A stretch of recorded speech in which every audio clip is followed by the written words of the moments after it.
T minus 30 seconds.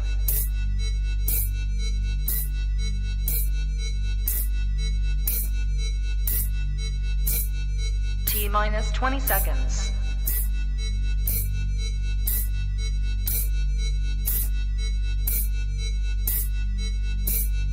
10, 9, 8, 7, 6, 5, 4, 3, 2, 1, 0.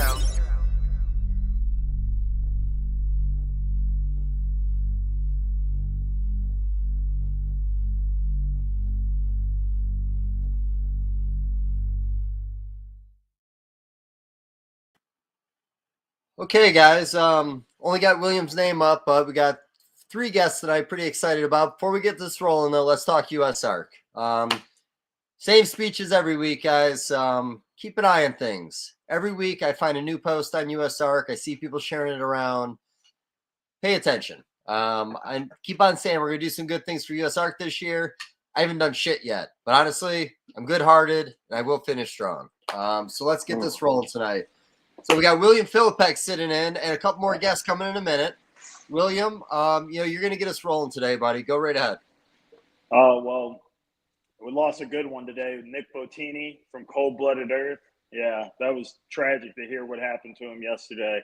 He's known, obviously, for his short tails and probably his blood pythons more than anything. His main project, or the project he was most well known for, was his golden eyes and stuff. He had some phenomenal golden eyes.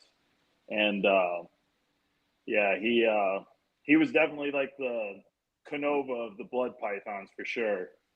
And, yeah, he's been doing it for a while. He was a zookeeper at the Riverbank Zoo, I believe, before he quit to do blood pythons and short-tail pythons full-time, So he's, remarkable guy, and it's a shame we lost him at such a young age, too.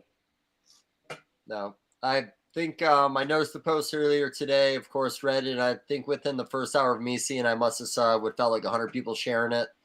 I kind of mentioned before we got started today, I had a couple of times where I got to talk to him in person, short conversation, just admiring his work at the shows. But it sucks. I hope this isn't pushing or stepping on anyone's toes, but especially since Dave and Tracy Barker and them have been kind of, for the most part, out of the picture.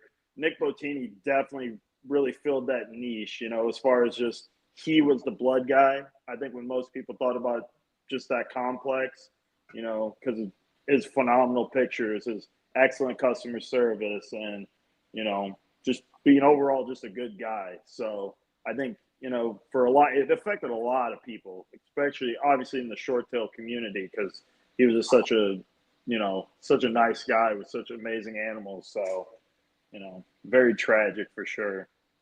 No, not enough could be said, man. Like I said, I've always admired his work from afar. Like I said, I've always heard really great things in the community about him. And, I kind of was talking to MJ a little bit before this. We all have when you look at everyone on Facebook, everything looks perfect. Right. Everything looks great. You never think twice about it. What's going on behind the scenes, what people deal with. It's easy to hide it sometimes, but Right. I think everybody has been in a situation like this. We've known somebody Right. like this has happened. I always, I've had that situation too a few times. Oh, yeah. And, I remember.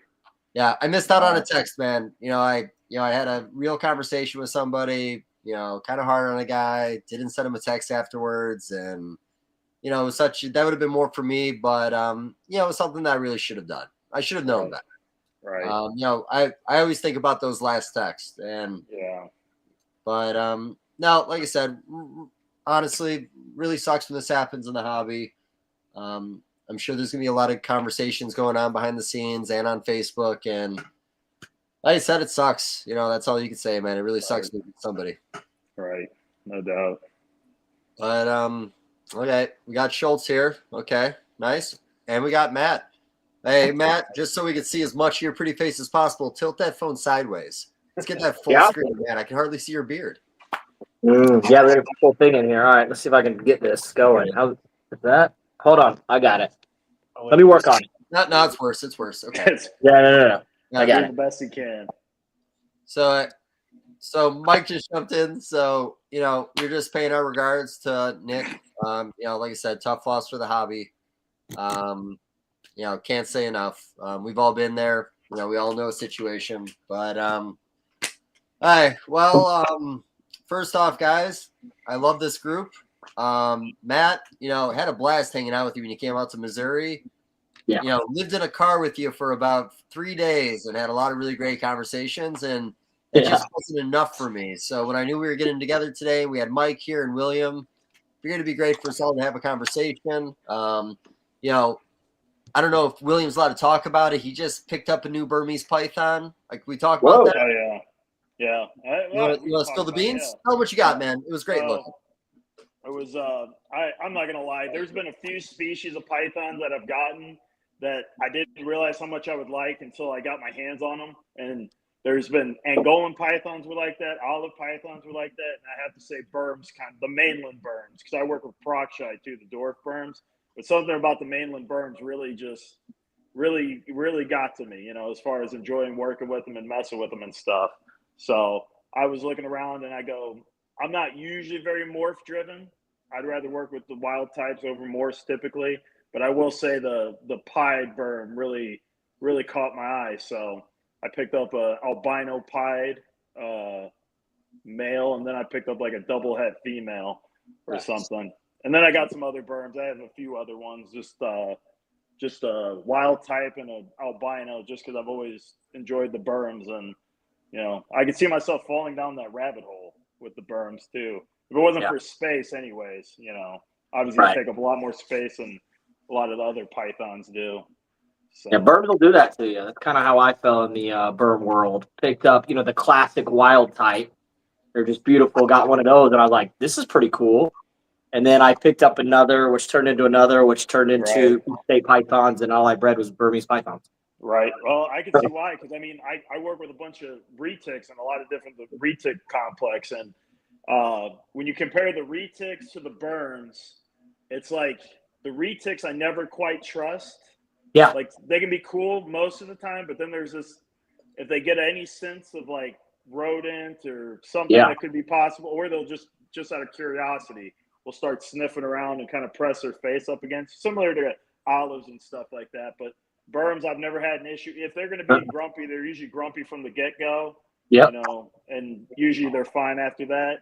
But and then compared to the other big snakes, like I work with the mainland retics, rock pythons, Indians, and Sri Lankans, and they're by far the best out of all of them as far as getting out and messing with and not having to worry about getting nailed or pissed on or something like that.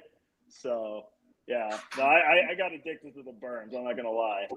And the pieds are really, really nice, especially as they grow. There's just a lot of intricacies in there. There's grays, there's oranges, and stuff that don't usually show up until you get that pied going. So that's a pretty dope project you got, man. Oh yeah. Smart. I got it too, just because, like I said, even if I don't breed them, I just don't mind having it because it really is a gorgeous animal too. I saw the one you actually, I don't know if it was yours or Aaron's, that big albino pied. You guys, that's Aaron. The Southeast show. You guys had a big one. Well, a testament to you're talking about how nice and pleasurable the burms are. He has that thing at the show, and for people who aren't aware, it's I don't know, what do you say, 10-foot, 11-foot burm? Yeah. Albino pied burm that you can take a picture with, and he has it on the table in a tub with no lid, and it just literally sits there all weekend. She'll prop her head up, kind of smell around, but you don't have to like maintain her. She's just hanging out. She goes from person to person, perfect temperament. And that's kind of how all the burms are. So pretty wild. We'll look over and kind of forget about her. She's just still just chilling there. Yeah. We when I worked for Ben, we used to do with the mainland retics he had. We'd put them in one of those big 90-quart tubs while we clean their cage. And usually for weight, we put the sliding glass on top of it. Right. And man, he would have a couple mainland retics. I could pop both the lid and the glass off of it. You had to worry about them not breaking or knocking the glass off because then you wouldn't have anything for their cage. or something. So yeah, Right. no, they're definitely a lot more mellow and a lot easier to work with as far as just handling and dealing with overall. So. Yeah, that's fun. So I don't know if anybody paid attention to William's post today about his feeding habits over there, man. I made a special background for you today, man. Like, oh, there we go. What the fuck you do with those animals over there, man? I saw that deal you gave those retics. I think they're gonna die on you. Oh man, yeah. Well, I was getting rabbits from a pet shop, and I would just gas them. I had no idea how big they were. Well, the pet shop ran out of the rabbits. This is when I just started feeding the retics rabbits, and I had to order some offline. And I'm like, shit, I don't know how big these rabbits are. So I said, they're probably around 6 to 8 pounds. Well, they're a little bit bigger than the ones I was getting at pet store or at the pet shop. So I just said, fuck it. These things eat people. They can eat an 8-pound rabbit. They're like 11-foot retics. So, I mean, they can, and they're doing fine. I mean, they look bloated for sure, but I don't know. Well, it'll definitely chill them out for a while. They'll go sit on that hot spot and not move. Oh yeah. I think my favorite thing about it though was I had no idea how high the stomach was on a retic. On any other species, I feel like it should have got a little further down before it stopped. It looked just gigantic, man. Like it was right in the chest. Oh yeah, no, they can't move. They're just sitting right where they ate it. They haven't moved or nothing. This isn't.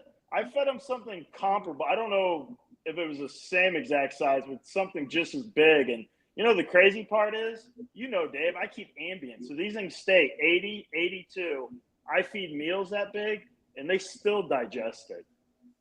I mean, I have ball pythons that do that too, though, just with jumbo rats instead. Yeah, I mean, I saw the picture. I figured they were either going to digest it or they were going to die. Die, one or the other. I mean, you have two options. Yeah. I was shocked they ate it. The one on the bottom, I was like, man, I don't know if you're going to be able to eat this. This rabbit, looking at it now, I was like, oh, this looks kind of big. But came in the next day and they were gone. I go, one part of the mission is completed. Let's see if they can finish it strong. Dude, I was feeding like 3-month-old retic small rats back when I kept them. Oh yeah, right. People. I think some people just don't realize how big of a prey item most pythons can eat. I'll feed some ridiculously sized prey items to all types of pythons. It doesn't matter whatever it is. Hey man, no regrets, man. No regrets. Yeah. I had a newborn retic eat its sibling once, and it digested it completely and did fine. Oh yeah, I've seen that. I've seen that. Antaresia. I've seen Antaresia do that. I've seen carpet pythons do that. Eat a sibling and still make it through. Most of the time they die. Most of the time eating something like that, they'll, it's usually too much. But every once in a while they make it through. I've seen a poploon python eat another poploon python the same size. It looked like an accordion. Yeah. It's the same length, but it somehow jammed the same length poploon python in it. And it lived too. I'm like, Jesus Christ, these things are ridiculous. My buddy had olive pythons, 100% head albino, living together. They're about 2 years old. And he hit me up. He's like, hey, man, one just ate the other one. I called him bullshit. And then he just sent me this picture of this animal. You can literally see the snake's, like, lumps inside it. Like, you see the curves of the snake. Oh, Jesus. I thought it was going to regurgitate. It didn't regurgitate, and she's still doing great to this day. But I got her on a breeder loan. I can never find another male. Right. I remember, who was it? Jeff Hartwig. I've been bugging him about an albino olive male of some sort, because I had that head albino female just sitting there, just doing nothing. And he said, I could bring you over. I don't remember what it was, if it was an albino or head albino. And then I know how Jeff feeds. And he's like, this thing's like 11 foot long and it's big around his, Matt's arm. And I'm like, my female is only like 6.5, 7 foot, and about, I don't know, this big around. She's not very big for as old as she is. I've just been kind of just trugging her along till I can get a male or two, preferably 2 males. But yeah. So, we were at your house and we were talking. You were talking about it. I know we've talked about this a little bit in the past, and I want to hear what you guys think about it. You like to give very large prey items because you feel like that's actually going to give you a bigger snake. Oh yeah. Well, I do it primarily with younger animals. I'll give like babies and juveniles really big prey items, and then once I feel they're close enough to adult size, I'll shrink it back down, and then I'll just feed them a lot of smaller prey items. Because I've noticed just, I don't know, I like I said, I've done it to I had 2 sibling macrolot pythons. And one I never gave, because he was the male, I just never gave him anything bigger than a small rat. And the female, I would just keep giving her, every time the lump would get smaller and smaller, I would just keep upping the food size. And she wound up to be over 8 foot, and he's 5.5 foot. And they're both like 2017s. So, and then I've done it with Savu pythons too. I got Savu pythons, or a female the size of most people's macrolot pythons. So I've personally went through this. So I've, you know, this is like firsthand experience. I've seen a lot, you know, and you see it in ball pythons too. I remember 15 years ago, most people used to feed jumbo rats to their ball pythons. Now people can't believe a ball python could eat a jumbo rat. So now they don't feed it anything bigger than an ASF. So it has no reason to get. I'm a large rat. Fat. My ball pythons look like euretics after I feed them. You're right. So some of the females I'm not breeding. Like I'll feed like adult females. I'll feed sometimes really big meals if I'm not going to breed them. I'll feed them one meal and then I won't feed them for months at a time. You know, I think if you're going to give them big meals, you should space it out. If they're like a fat snake and you give it a real big meal, I think you might set yourself up for disaster then, because I think it's, you know, they already probably have a high cholesterol as it is, and you know, probably a lot of fat on the organs that are already causing stress. So I can't imagine a big meal on top of it not causing more stress. So. Yeah. So Matt, we talked a little bit about feeding habits with burms, about how they're not always giant animals, how you can do more of a dietary thing with them, like I do with my boas. Talk a little bit about that. So, like, one thing that's really cool about the hobby, about keeping the animals, is you have the strategy, like William just mentioned, and I kind of do an opposite. I feed not large items. I keep them on mice as long as I can. Feed once a week, and it's nothing. So it's nothing I've proactively done, or like, I don't know how you'd say it. It's not like this was a strategy that I came up with early on. I just kind of how I fed them. Wasn't in a hurry to get them big, because they're not going to breed for 4 or 5 years. So I don't need a giant snake at 2 years old I got to deal with for 2 years. So just kind of fed them, and my snakes have turned out really, really small. They're nice and chunky, but they're small animals. You know, it's kind of hard to explain. So let me show you one if y'all don't mind. Yeah, but you know, we're talking to like, so we talk about the mainland stuff, and the mainland stuff's gonna always be bigger. And you know, William, you talked about how you almost want to get some of that old school stuff because you want that real big animal. Right. Well, I just want the species. I don't care about the size, just the species. Fair. So, Burmese python, female, how old? Well, I know. Go ahead, guys. Guess. 6 years old. All right. So, maybe spoiler alert. Yeah. So this is a 2020 female. Oh, I was close. Yeah. So, yeah. So she is a 5-year-old female. I was gonna And again, you can see like she's got the full thickness that a burm should have. But yeah, handful sized. So this is kind of how mine turn out. So, you know, what I do, and it's hard to really articulate because it's kind of almost a zen. I feed them a mouse. They start to grow a little bit longer. Then you start to see almost what you might call the lankiness. Then I bump them up, and then I bump them up. And this one's just getting large rats every week, every other week. And I do not foresee her like getting bigger. She's kind of been this size for a while. So that's kind of what I do. I think it's fun, you know, as chill and laid back as the burms are, to just be able to grab them, clean them. This is in a V70. So yeah, so I don't know if I spoke well on what I do because it's hard to say what I do, but I just kind of, you know, look at the animal. Is it looking like it needs to be a little thicker? Bump the meal up. But I do try to like, I don't try to get them big. I think you can get them big, but I just kind of, I don't know, feed them not super large. And if I do feed a super large prey item, then I definitely wait, like William had said, and kind of give them some time off, let that fully digest, and then give a little time after that. But Yeah, this is an example. So all mine kind of end up like this. I'm breeding burms or when I was allowed to breed burms, I was breeding them in a 4x2 cage. So a female like that, if you were still breeding, would go into rotation, or would you give her another year or two? I would put her at this because I breed in the winter. So this year I would breed her. Yeah. Yep. So yeah, so that's a good question. So I don't really do like, I guess it's 4 years. So they'd be like 4.5. I would probably wait another year. So I would, kind of speculate that they need a little bit more development because they're smaller, but at 5.5 years, she'll be mature. She'll be laying at approximately 6 years old anyway. Okay. I honestly really love that, to be honest with you. I think I said that twice. I don't That's how like a much you love giant it. snake. I've got this really big blood here. I've got a big like Suriname cross boa constrictor. It's not that it's too much animal, but I talked about my growth rate with my boas, that like 5 to like 6 to 8 pound range, 7 years old. Like I love that about them. Like you said, easy to manage them.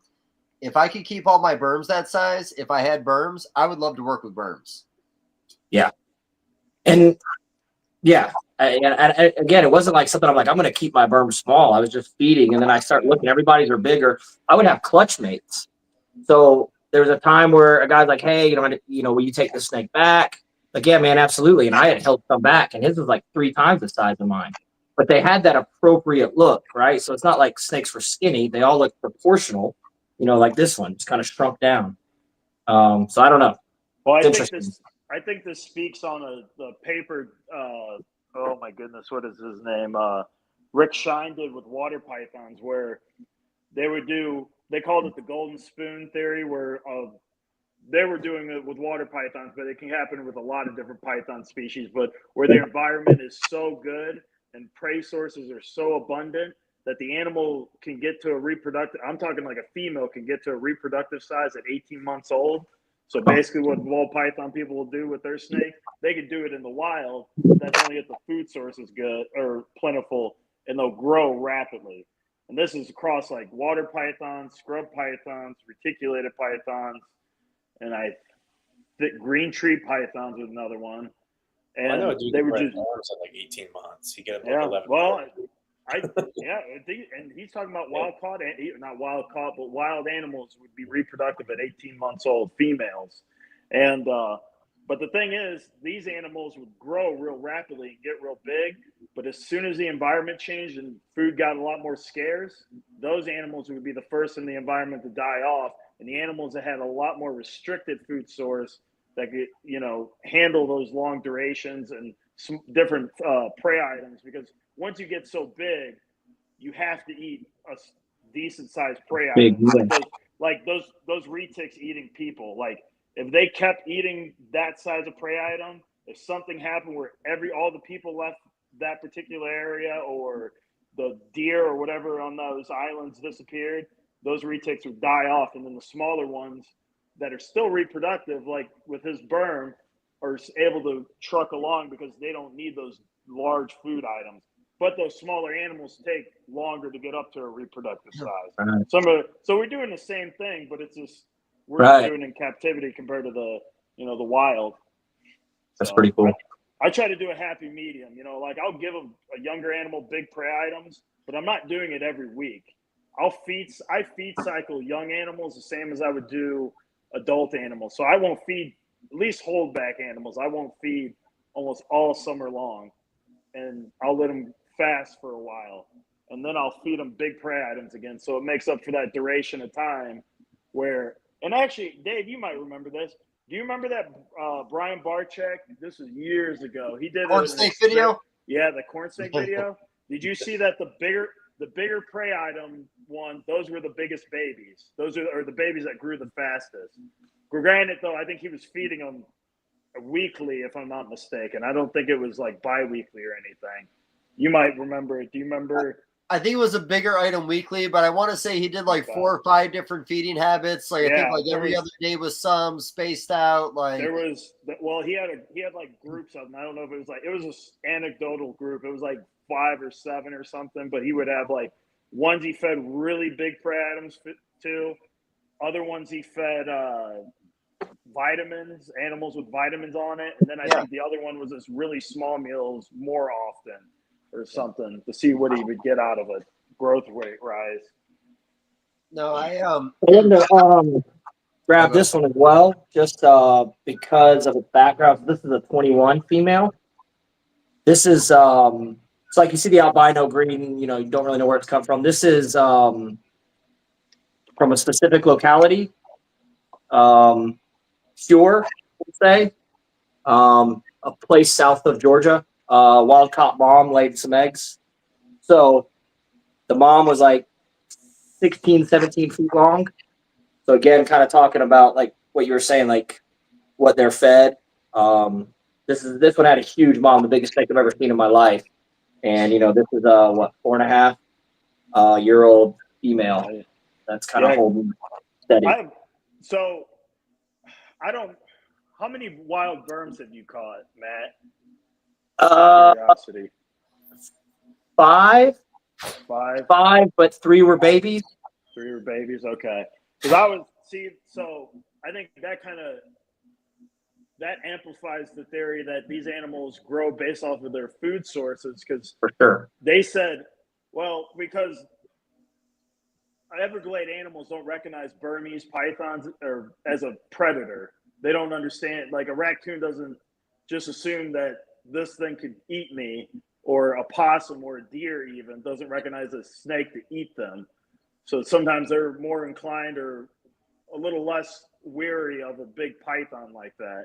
But then you got like in their natural range in like Burma and all that, or Thailand and Vietnam, I think they said the biggest burms they were seeing out there, as far as like researchers and stuff, field collectors, were like 13 feet, being a really big berm for their native land.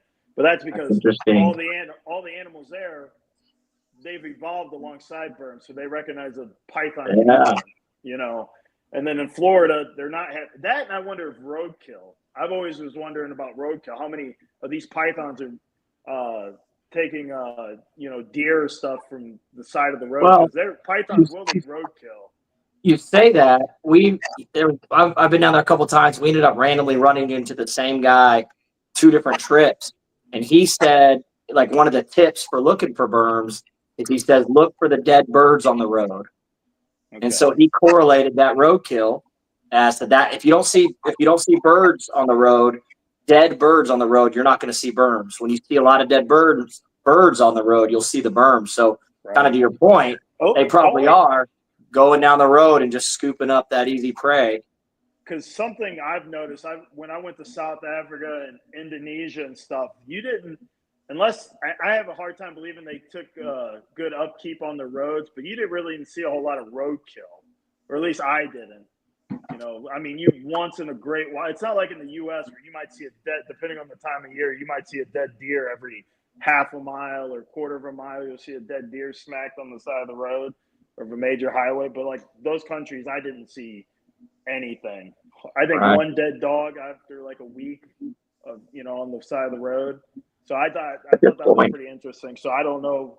I figured that maybe the berms are taking advantage of roadkill, because I know in Australia is the opposite. They actually get quite a bit of roadkill out there, and they've documented children pythons picking off dead rodents off the side of the road, or dead lizards, and eating them. So okay.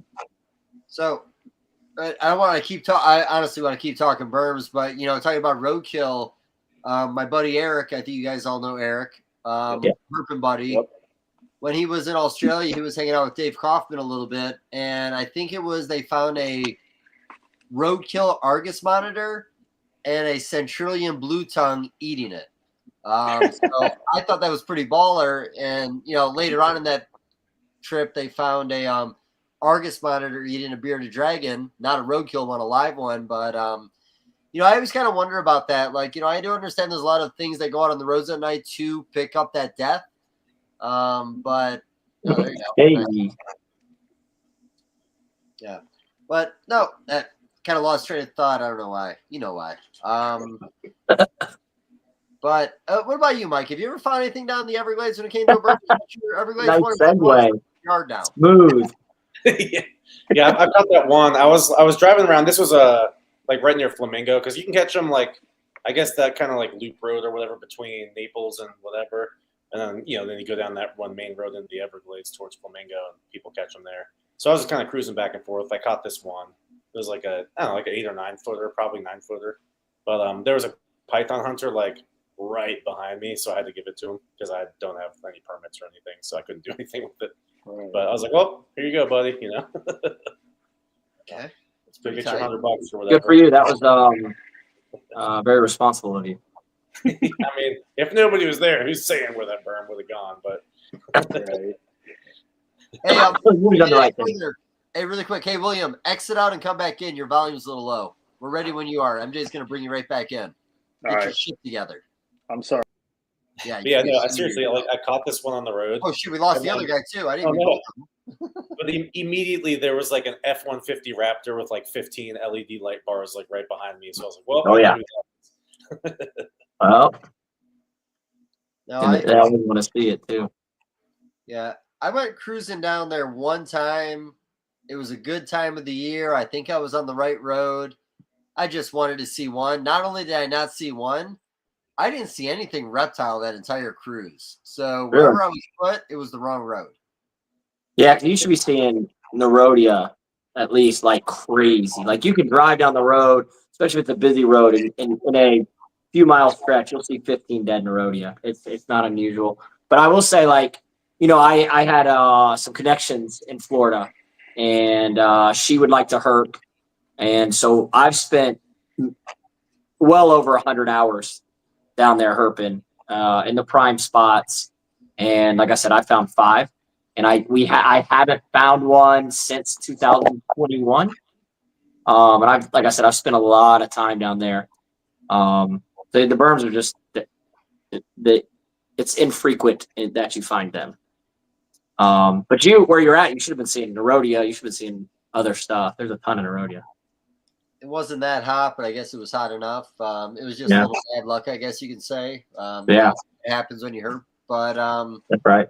God, we can go 2 different ways of the serpent compensation because I want to talk about Apalachicola because you were just messing around over there. We're not going to say what road you're on, but am I allowed to say that out loud? Did I say it wrong?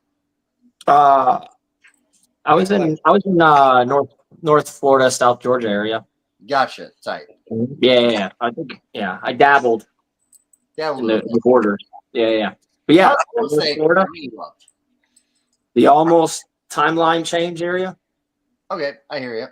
Well, I meant to say I was there. Am I allowed to be there? I think you are. Yeah. How about this? Missouri. William, I invited you to come hang out with us. You chose not to hang out with us. Oh God, here we go. Yeah. Well, The nice Midwestern thing trip. When's the next time you're going herping? next Spring. Oh, come on. It's not the same. It's so growing in now, man. It's very difficult. And so we did that coach whip spot that Mike put us on. I went back there last Monday. We found nothing. Everything was fuck. It was a disaster there, man. Like literally, big rocks were flipped over completely and left the way they were. We did find a copperhead, which I thought was pretty cool. I guess we should have known that, but that was us going a little deeper in the woods. But no, Will, if you're going to go herping with us, it's got to be like late April, early May. Other than that, it's kind of a waste of time. I'm doing the same weekend next year. What are we talking about? We still talking about in Missouri? Yeah, we're talking about Missouri. Yeah, we did coach whips outside of Springfield. Honestly, herping in general in Missouri, you got to get going mid-April, and you got to be done by early May. Right. If you try to go any further than that, you're kind of going to fail. Right. Yeah. You need to take me to a good pygmy rattle spot. I want to see some pygmy rattlers. Well, that was the one thing we didn't see. Failure. No. We went to the spot, but it started dumping on us. Like, bad raining. Yeah, I gave up. It was like an instant monsoon. And here's the thing. We probably could have went back and had success. We worked around the weather like we talked about. The only other good pygmy spot I know, and we talked about it, you get shot at now when you go there. That's It was really wonderful. prime for a while there, but even I got shot at last time, and nobody shoots at Dave. But Jeez. yeah, sadly, I think there's actually really good pygmy populations in Missouri, but you got to know those little spots. Right.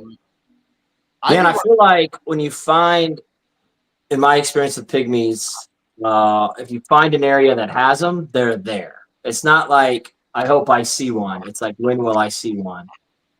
David talked about my experience weekend or so ago in the northern Florida, South Georgia area. I had a lead that there were pygmies there, and I had been there in the fall and found a dead on the road and an alive one. And I went down there for 3 days and found 6. It was pretty awesome. Just driving the roads, like, it's pretty cool to see a snake this big. You know what it is. You know, you're driving, you're like, that's a pygmy. Yeah. So yeah, pretty cool. And if you find the spot where the population is, it seems like there's a lot. No. Something had to do with those tiny little ambush predators. There seem to be like they'll congregate in a little area and they just stick to that little area. Yeah, I've seen you know that what? with like pygmy pythons. When I watch people herp in Australia, they'll flip over a bunch of these little rocks and they'll find all these little pygmy pythons. Maybe because it's hard for them to go elsewhere because they have to cover. They're so small, they can't cover a lot of ground. So like, let's just be in this area. General Well, area. North Carolina, like there's like certain peninsulas where you'll find like the shit out of red pygmies, and you'll go like one peninsula over, and it's like you won't find shit. Like it's just like they're so in certain areas. I was just talking to somebody about red pygmies today. I want to get down on that. They're pretty cool. Yeah, I got some nice spots in North Carolina where it's like every time I go, I'll find at least 3 or 4 of them. So wow. It's pretty sweet. So we were talking. So Mike, you do a lot of pygmy, or you've been to North Carolina for the pygmy spots. Mm-hmm. Were you the one who told me that you go like just to another spot over where there's a population and the color's completely different? You don't get those like really vibrant reds anymore. Yeah, let me. So like Hyde County is like what's known for the red pygmies, but you'll find them in that general area, like around Hyde County, et cetera. Just like I said, certain peninsulas will find more of them. But like we went like an hour and a half south to a different like national forest, and we found pygmies, but they were like pink. They weren't red anymore. They were like gray with like pink on their backs, and they kind of like they were definitely different than like your Carolina pygmy or your dusky pygmy, but like they were not a red pygmy. It was kind of cool. Go like just down into South Carolina, they have a really totally different look. Whereas like not far up into North Carolina, they're red, and it doesn't look like you said. It doesn't look like the Duskies. But I think they call them a Carolina pygmy, but they're not red at all. Let me see if I can find a picture of this other one because like everybody's seen a red pygmy. Let me see if I can find this like pink pygmy. Let's see. I do have one of my backgrounds as one of your pygmy shots. Is that what you're looking for right now? Oh, here, I found the pink one. All right, let me pull this. So, because yeah, I have the red pygmy as a background. Here's a pink pygmy. Let's see, my pictures are kind of like. So here's the question: can you legally breed and keep pygmies in the United States, or is that a protected species? As long as you're in a state where they're not native and they have native laws and you're captive bred. So like in Missouri, you can keep them as long as you can prove what you have is captive bred. And you can keep an eastern pygmy like those like Carolinas and Reds, no problem in Missouri. It's just a matter of getting legally sourced founding stock. So it's like, yeah, you can go to the Hamburg show and buy a red pygmy rattlesnake, no problem, but who knows where it came from because half of them are probably poached, you know what I mean? No, for sure. There was a guy in Europe, and I'm going to show you 2 pictures. So he had these pygmies on his Facebook page. I think I'm close. Pretty basic, kind of cool looking. But then he had like this white-sided mutation that was in his group. Whoa. Shit. Yeah. That's cool. So you can't see in the picture. There's like a bluish kind of like hue to the side and like that lighter pattern. I'm 99% sure it's overseas though. Like 99% sure it's overseas. Yeah, this is like the pink ones I was finding, like a little bit south. So it has like a, you still have the red face, but then it fades out. Yeah, so it's like the body is like that kind of weird pinkish color, but it's not red. Cool. Like I said, I think you'll legit like an hour south. I think with like a lot of those pygmy species, especially like, and not just pygmy pythons, but any species that come in a smaller form and found in a general area, typically there's going to be a lot more inbreeding in that general group because they're not generally sourcing out for different populations usually. So a lot of times I think that's why you get those weird colorations and weird mutations that pop up in a lot of the smaller stuff. I think that I think that's why you see it in stuff like ball pythons and blood pythons and animals that are either ambush predators or smaller ambush predators just stay in a condensed small area. Or what about like the Outer Banks eastern king snakes? It's just an eastern king, but in that area they have that extra speckling, and they're kind of confined to like an island. So that's that stuff happening in the wild is really cool where you can target a look. If I'm not mistaken, I thought I heard about like a park in New York that has a population of albino sliders. It's no albino. They only produce the babies are visual albinos. All the parents are hets because the babies they either get taken or they don't end up making it long enough to breed. But all the parents and Produce albino. are heterozygous for albino. I know a guy who caught an albino painted turtle up in New York. He still has it, as far as I know. Maybe it was painted turtles. I don't remember what it was, but it's like it's in a park, in a pond in the middle of a park or something. They said they get albinos out of. Yeah, he caught. What about the Anery Pygmy? Well, the Anery was baller. Did Ollie find that? I know it was. Am I saying his name right? The King Cobra guy. Yeah. He was wearing sandals. He got bit by a king cobra in North Carolina. Yeah, Ali Ayub. Yeah, I thought it was Ollie. I thought Ollie might have found an anery. I don't know if that was his picture. They also found an albino in that same region. Talking about pygmies? Yeah, we're talking about pygmies in North Carolina. Gotcha. So an anery of the red version. Yes, that would be crazy. I think it was all North Carolina. Well, we found, like Schultz had confirmed that he had heard of the aneries in the area I was in. And we definitely found one. Are you sure it was anery, man? It looked a little skinny. I thought it was just lacking pigment from life. Is that what did I do that? Well, I don't know, man. I mean, when people look sickly, I mean, they turn green. Faded and lost its color. It could have been liver failure. I mean, I would say it was a thinner snake. I speculated that it might have just like laid, had a litter, but I have heard of anery in that. It's almost like probably not quite as common, but like a lot of the hognose in my area are the melanistic. Yeah. So it's almost, I don't want to say it's prevalent as that, because I think in my area you can't find anything but melanistic. But they're like Schultz took away my my prideful moment by saying they're common. I don't know if they're common, but they're frequently found.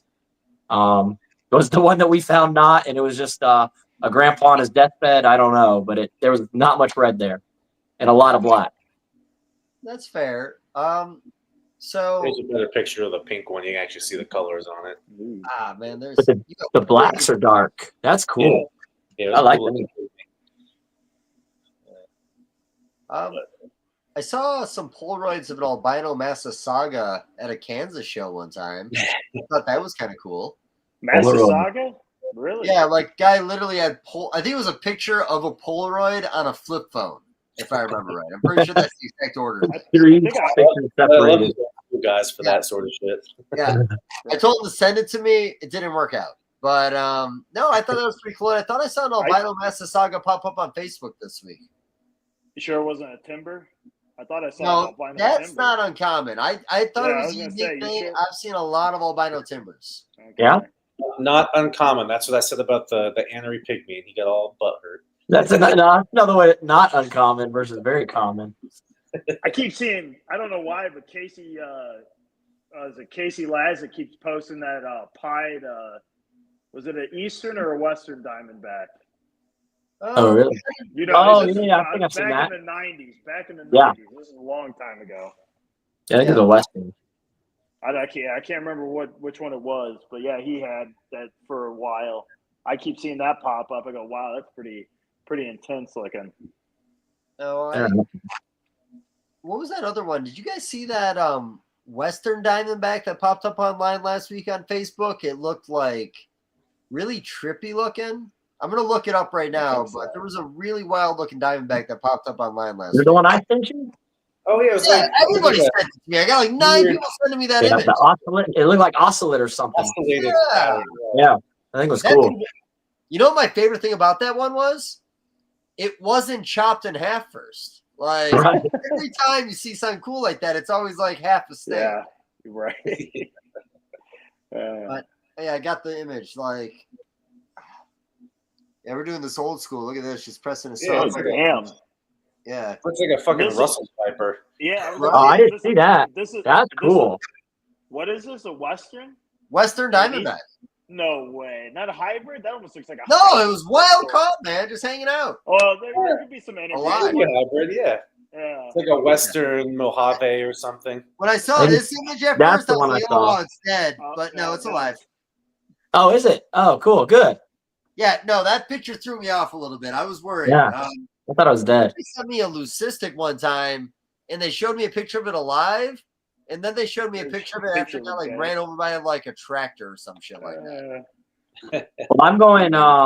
We're going to Texas, like the Panhandle-ish area, in June, and the guy, one of the guys we're going with, has family out there, and they sent a picture of a white-sided Western on their property, which I don't think that's super uncommon. I think those are around, but just for a wild caught to be out there, so we'll be scouring that property, see if we can't turn one up.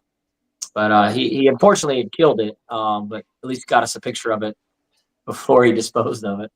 Of Oh, course. it's always dead, buddy. It's always dead. Yep. Yep. But I've seen trying to think of okay, so you mentioned so do we know that the melanistic eastern hognose are actually melanistic? Like, has anybody ever even tried reproducing that in captivity? Well, it is melanistic, whether it's a dominant trait or just a local selectively bred, quote unquote. Yeah. Trait.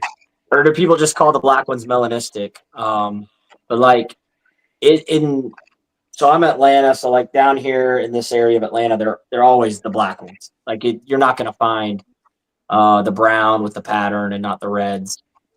Somewhere in Georgia you might, like maybe down south, but in this like metro Atlanta area, they're like always black.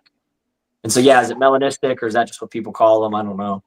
It looks like a fat, chubby racer. We're gonna there backtrack you a little go. bit. That's the animal you're talking about, Will? Yeah. Yeah. Oh yeah. Yeah. I think didn't Nerd own that for a little while, or maybe Nerd had it at some point? R.I.P. Probably. Yeah. Am I not allowed to say any of this stuff? Do I need like a little rubber Oh, band I- on my wrist or some shit? Like, Yeah. you want to talk about Burmese pythons again? You don't need specifics of the herping location. That's fair. I like to be vague. Like our Midwestern trip was very pleasant. It's it is hands down my favorite herping trip I've ever been on. Action packed. Flipping is hands down way more fun than cruising. Arkansas. And actually gonna be in Arkansas next week for work. Oh, yeah. But like, yeah, it's just, and then I also love when you work for it, and testament to Mike and Dave. I like to think I'm a physically fit man, but y'all wore my ass out. I don't know how y'all did it. My legs were locking up. I couldn't take any more. Dave's like, one more spot. But just that grind and then flipping your 120th rock and finding something. That was a lot of fun, man. That's a different style of herping out there. They it run was off awesome. caffeine and drugs. That sounds like Dave and Mike's MO. Dude, I was running on, we roll up. So we did an 11-hour day, started at 9 and walked the whole time, flipping rocks. And then we crushed it. I mean, absolutely crushes it. Insane. But then the next day we're meeting Mike to go do another round. I'm on my second monster. I'm pounding 2 goodies, getting them in my system as fast as possible. Mike's chilling, waiting on us, smoking a cigarette. Coming yet? I can hardly walk. He's ready to roll. But yeah, it was that was fun. That was you gotta get down on that one. That's like whenever I went with Dave to Tennessee to herp with Eric, and Eric's definition of road cruising is like 60, 70 miles an hour. and we're supposed to spot whatever is on the road. And he stopped with a copperhead. Copperhead. And he rode over. He didn't roll over it, but he drove over it. So he stopped, hit the brakes, and we all had to run like 150 feet because he just how far he had to stop. Yeah. Yeah. No, we that was a good night. We saw a cow, we saw a copperhead, and we almost caught an armadillo, I think. No, we did catch an armadillo. We did catch an armadillo. You're right, we did catch one. Yeah. But we might have missed some other ones. I remember diving for one and like ripping my arms open on the concrete. Yeah, that was I remember that was the one I think we were trying to catch. You were chasing it towards me, and then I grabbed it, and then I remember handing it off to you. Yeah. Those things are strong. Oh yeah, no. If they get in their hole, you can't pull them out. It's like impossible. Oh yeah, The first one I tried to catch, I thought I could like just pin it to the ground and like kind of like a turtle, and that bastard jumped straight up in the air and threw my hand off. I was not ready for the power of bound that they had. Definitely got to go with the tail grab. Yeah, but then they kind of like spin somehow, like they defy gravity and they start spinning. You start thinking about leprosy the whole time. Leprosy. Then you drop them. Oh, stop it, Dave! You don't think of any of this stuff. This is why you grab armadillos, raccoons, possums. A public service announcement as it applies to possums. I've caught several possums. They're pretty laid back. This past weekend, I had one. Had it by the tail, so went to get it by the scruff of the neck. They usually play possum. That bastard turned around and bit the hell out of me. So they do bite. And I was a little worried. It wasn't too bad. It has fully healed. I got a couple marks, but possums do bite. So be ready for that. You know, it's funny. I used to go herping with a guy, and he had a possum he caught one time, and it was a male, and its mouth was like wide open. He's like, they don't bite. And he literally put his hand in its mouth over and over again to show it wouldn't bite him. Yeah, don't do that because they pack a punch. They got some gnarly teeth on them for sure. Yeah, I got big teeth. Luckily, it just bit and let go. But my hand swelled up from the impact. But I was worried. I was like, oh man. And I imagine their mouth isn't super clean. Yeah, but this was nowhere near anyone, so it wasn't eating trash. It probably eating dead stuff. But yeah, I managed. And it actually makes it more fun catching one if you know it will bite you. What's the fun in it if it just doesn't bite? A little more exciting, right? Right. Yeah. I don't really want to get bit because I'm not going to go to the hospital, number one. Right, of course. Yeah, I recently got a tetanus shot. I don't regret it. I don't know if I should have got it anymore. You know, I watched like one YouTube video that made me question everything about those shots now. We're not going to talk about that right now. We'll talk about RFK over here. That's a rabbit hole we're not going to go down on this one. But no, man. So, you know, we did Kansas last week, and, you know, Mike, in the fall, I think we got to do this. What an amazing time, man. Like, there's so many snakes in the state of Kansas. Like, it's just nonstop activity. One thing I learned when I got there, in the first, like, snake we saw, we talked to a park ranger. You need a permit to flip a rock in that state for a herp. And it's like getting a hunting license. You actually have to take, like, classes. Is what he implied. Okay. Yeah, but he's like, well, the incentive is you can keep. And I was like, but we don't keep. I just want to see things every once in a while. Yeah. But no, real nice guy. But yeah, to flip rocks in the state of Kansas to find snakes, you need a permit, a hunting license. Oh, that's what Australia is. You got when I went to Australia. Really? Well, when I went to California, you had to get it's basically a fishing hunting license. In order to do it, you have to take a class. But they have like limits, like in fishing, so you can keep, 3 California king snakes, 2 rosy boas a day, stuff like that. I would imagine Australia is slightly strict, right? Well, I don't really know about Australia in general. I'm sure they have to have laws if they're so anal about getting things out and bringing things in. I'm sure there's collection laws. Well, imagine you're so far out in the bush that who's the fuck's going to even check you? Yeah, no. Well, as long as you're not posting pictures or showing up locals what you caught, you'd probably be all right. Post it when you leave. Yeah. Wait till you leave. Because what was it? The Blakey 2-inch or whatever, he had he got busted out there in Australia, him and the group he took, and they had their cameras confiscated for Their Oh, wow. they took all their pictures and everything, and I guess I don't know if they got them back or not after they. I don't Forbid even them know from why posting. I don't know. I don't know what happened if they ended up getting that stuff back or not. I don't know why they would have taken the pictures anyways. I don't know what that has any. I don't know if it. Evidence of some sort, I'm sure. Yeah. Interesting. Well, back to the Kansas thing, I've been to Puerto Rico herping, California desert, Arizona, Everglades, and you're thinking of all these exotic places. And for the Midwest to be the best trip I've had, the highest biodiversity, the highest numbers, like you just wouldn't expect it. You're thinking of all these like really exotic places. You just go out in the Midwest or in Kansas.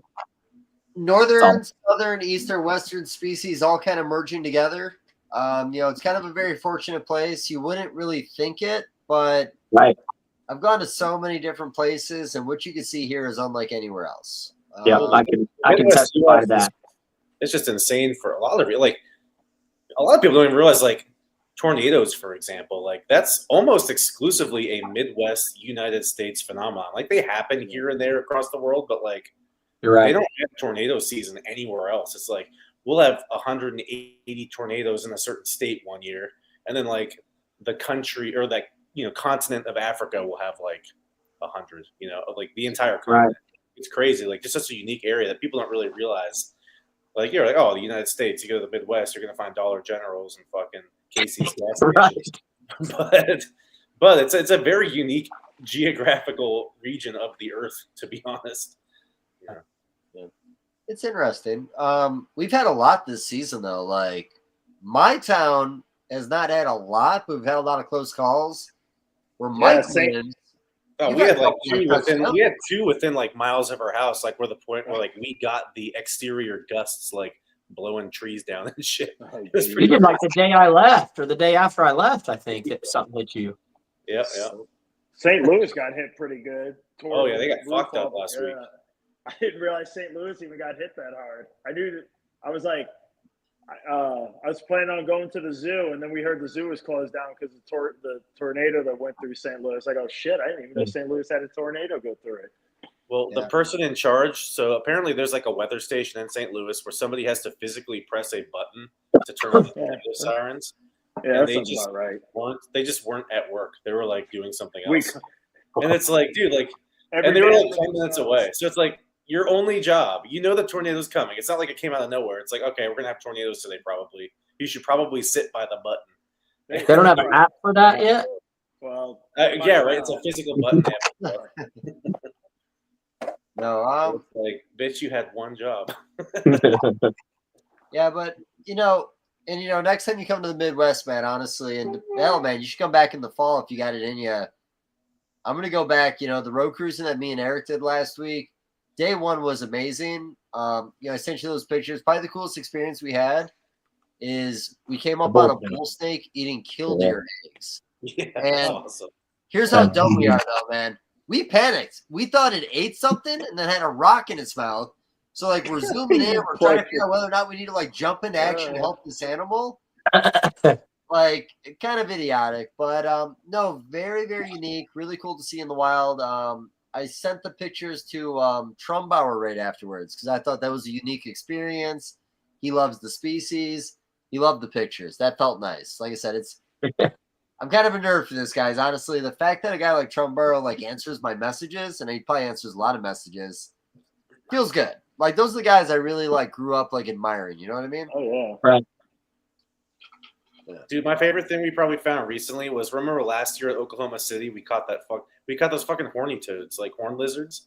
I had no idea they were even there. I didn't even think about it. I was just about to say I didn't know they were there. That's really cool. We've been herping that spot like 3 years in a row, and like we only went in the evenings because that's when we were finding Massasaugas, bull snakes, just stuff like that. Tarantulas all over the place. And the one day we got out of the show, we were like, you know what? Instead of going to dinner and fucking around, let's get out there early while it was still like hot at like, what was it? Probably 5:30 p.m., 6 p.m. Yeah, it was still hot. And like, dude, we found like 4 or 5 horny toads just running across the road. We were like, holy shit. Like we had no idea they were even here. Those things are cool too. Yeah. It's like That's a one of great those one. like iconic species, those things Yep. that you grew up like reading books about, like living in Wisconsin, where like we didn't have anything like that. So yeah, that's like definitely one of those things that like it's definitely in my top 5 that I've always wanted to see. I thought it was really cool seeing it there because, like Mike said, I've been there a million times. We Right. never saw them. If we started herping an hour earlier, we might have saw one years ago. Yeah, they've been there the whole time. Just that you weren't at the right timing. No, That's 100%. pretty cool. But what about herping a little bit northern, but still staying southeast that we did a couple weeks ago? That area has a lot of snakes. Well, you killed it, motherfucker. Dude, You- it. Had you no took idea. this, you went to new spots. You used the map a little bit. You beat the shit out of us. I went to Yeah, my so- old reliable spot. Not so good. To give some insight, it's a mountainous southern state, and there was a reptile show there, and so we're gonna go herp, and so I was just playing around with the map, do the iNaturalist thing, look for a pin, kind of coordinate that, looking at the satellite map, picked out a couple areas. Some of the spots that looked like rocks, actually, when we got there, turns out to be moss, but luckily there was 5 mattresses stacked up. So lit the first one, nothing. Second, nothing. Third, copperhead. Third, nothing. Fourth, racer, marbled salamander. And then we just drove. And if there were rocks on the side of the road, we'd say, let's look at them. We were in people's driveways, flipping king snakes, milk snakes. It was nuts. I don't know if it wasn't like a good tactic I had. I just looked for rocks, used my Midwestern strategy, but there just might be a lot of snakes there. I don't know. Because I did crush it. Hands down. I have no idea how. You put the work in, like we put the work in. I don't even want to give myself that much credit. But no, honestly, I've literally been going to that city for years, and I just literally keep going back to one spot because I say it's the best spot, and I usually find a lot of things there. But like, I would have rather tagged along with you guys because the stuff you found was very unique. The copperheads were beautiful copperheads, crazy different looking. Yeah. And I've only ever seen Eastern milks in Ohio. It would have been nice to see them in another state. Yeah, they're pretty cool. The adult was it was cool because it's only my second Eastern I found, but it was left a lot to be desired. It was very brown. It was very Nerodia-esque. I caught an Eastern milk snake in Pennsylvania once when I lived in Pittsburgh. Because like even in Pittsburgh, like in the suburbs, like there's wildlife everywhere. Like you'll find deer with like 12-point racks. You'll find milk snakes and shit. And like, all right, give me 1 second. Apparently, I need to go outside and do something. I'll be back. Yeah, I want to hear this milk snake story. Yeah, William, I sent you an article, I want to say this past week, about the Everglades where they were showing that video of bobcat killing a Burmese python. Did you guys watch that? Was it No. killing a Burmese python? Was it? I thought it was. Hold going on. after I the tried to listen. eggs? Wait, say what you just said. Was it going after the eggs? Maybe it was They're going trying after to the kill 'em. eggs. I think I've seen that. I've seen a video of a bobcat trying to go after a female python wrapped around her eggs, and she's trying to ward it off or something. But no, the bobcat kept harassing her. I guess I don't know if the bobcat ended up getting anything. I thought it did. I could be wrong. I honestly watched it like literally when we started this because I sent it to everybody. I just read an article, but no, they were kind of making a big deal about it. And I thought the funny thing is when you learn about an invasive species, sometimes introducing another species to kill it is not uncommon. I've read stories about how they've put alligator guard back into the Mississippi River to take care of jumping carp. My joke was going to be, if you could find out that bobcats are going to start killing burms on the regular, you can start like introducing more bobcats to the Everglades. That's what kept getting Australia in trouble. They had the cane beetles. So what did they do? They brought cane toads, one of the most invasive animals they have over there. Right. When they had rabbit issues, I heard they did is they brought the foxes. Now foxes are an invasive species there. So yeah, it happens all over the world. They think, oh, if we have this problem, we just fight fire with fire, and in this case, makes the fire worse. Well, Puerto Rico, I think, did it. Rats came over, so they let like mongoose or some type of weasel, and then those started running rampant, and that's why the retics and boas are doing so well because there's all this invasive rodent life. Yeah.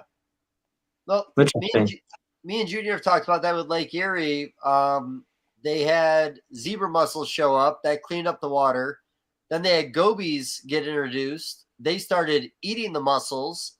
And then the walleye, the pike, and the bass were all eating the goby, getting bigger. And the Lake Erie water snake was, I think their populations were not completely depleted, but they were hard to come by. The introduction of goby gave them such a good food source that now they're everywhere. Wow. So sometimes Lake Erie was amazing. They just almost caught a 9-pound smallmouth out of there recently. Wow. I think I just saw that the other day. Sometimes these things do benefit, unless it's the Everglades. How bad is it in the Everglades because of the berms? Like, is there really no more mammal life down there? Is it as So- good as they say, or is it sensationalized? when I go cruise down there, I see raccoons, possum, deer, birds. I had been told that that type of wildlife is depleting, but I do not see a shortage of it. I see those animals more than I see them when I'm road cruising in Georgia. Well, So I don't know. sometimes whenever they do that too, if one group suffers, another group benefits. Like I heard that because was the raccoons and the possums shortage or something, the gopher tortoises were making a comeback in areas because the raccoons and possums weren't eating the eggs or the baby tortoises. Interesting. At least allegedly, that's what I heard. I could see that. Back to that balance. Yeah. But I don't see what I've heard. I visually can't see it. I see plenty. Rabbits. They have those swamp rabbits. They have like these little ears. They look a little different. I've seen a ton of those. So that's not what I have seen. And those are in the areas where I have found berms. So it's not like there's no berms there, but not what I've seen. But what do I know? Do you think they're going to have, it gets a little colder down there every year. I know they don't get these like frost down there, but like, do you think like one good year and one good frost could literally kill off the whole species down there? That'd be tough. Yeah. It almost happened a couple times, but clearly didn't knock them out. No. They build back up. I think what gets the berms in trouble is because where the population of berms, I think, came from one of the more northern ranges of their natural range, which they do experience a cooler season, similar to like diamond pythons or South African rocks do. So I think they're able to adapt a little bit better to the Florida climates compared to like retics that don't see those kind of swings like the berms will. Allegedly, that's what I heard. I don't remember what they said. That makes sense because you're not really seeing the other species run rampant. Allegedly there's populations of the rainbow boas. They're supposed to be around, but you're not seeing large numbers of them. Just these berms. Yeah, you guys see much in the way of rocks out there? Or have No. you seen rocks? No? Okay. Well, so I have seen herpers show these videos of them running up on like a Brazilian rainbow boa. Mm-hmm. Is that real? Like, are there actually like thriving populations in the wild? Yeah. And so again, I was very connected to a good source that had some knowledge of these things, and so there's some populations and some areas known for them. But again, I think it's one of those. I don't know. I would call it white whale, but it's definitely a rarity to find one. It's not you probably have to look for years to find one, but they're there and they're reproducing. Interesting. I know a guy who caught an arapaima in Florida, and it's like the spot he caught is super, super closely guarded. Like he sent me the pictures. He's like, "Can you Photoshop everything out of the background so I can show this picture?" Because he didn't want to put it where he caught it. But dude, it's like what arapaima he caught. It was fucking insane. There's supposed to be down there a small population of actual just like Colombian boas, red-tailed boas, and it's kind of in almost a city. And so I've heard of people catching them there, and when we were there looking, we saw like families, and they're like, "Oh yeah, we saw one here last week." So they're allegedly down there too. I always wonder about that because I've heard so many mixed stories on that because I think those animals got introduced because of a movie set. Maybe a couple animals were released afterwards. Uh-huh. Well, I think I remember, but I think one litter of babies was found one time, and it seems like everybody. It's like Mike makes a joke when someone says they see a mountain lion, you really see a reindeer, or not a reindeer, but you're seeing a deer. A cat. It's a cat. I don't know if House people are seeing boa constrictors in this county, or if they're just assuming they're seeing boa constrictors because every snake is a boa in their eyes now. You know Right. what I mean? And they tell somebody who tells somebody who tells somebody. It's kind of like if there was ever a Western hognose population in like the Missouri area, and you had looked for them because somebody told you they were there.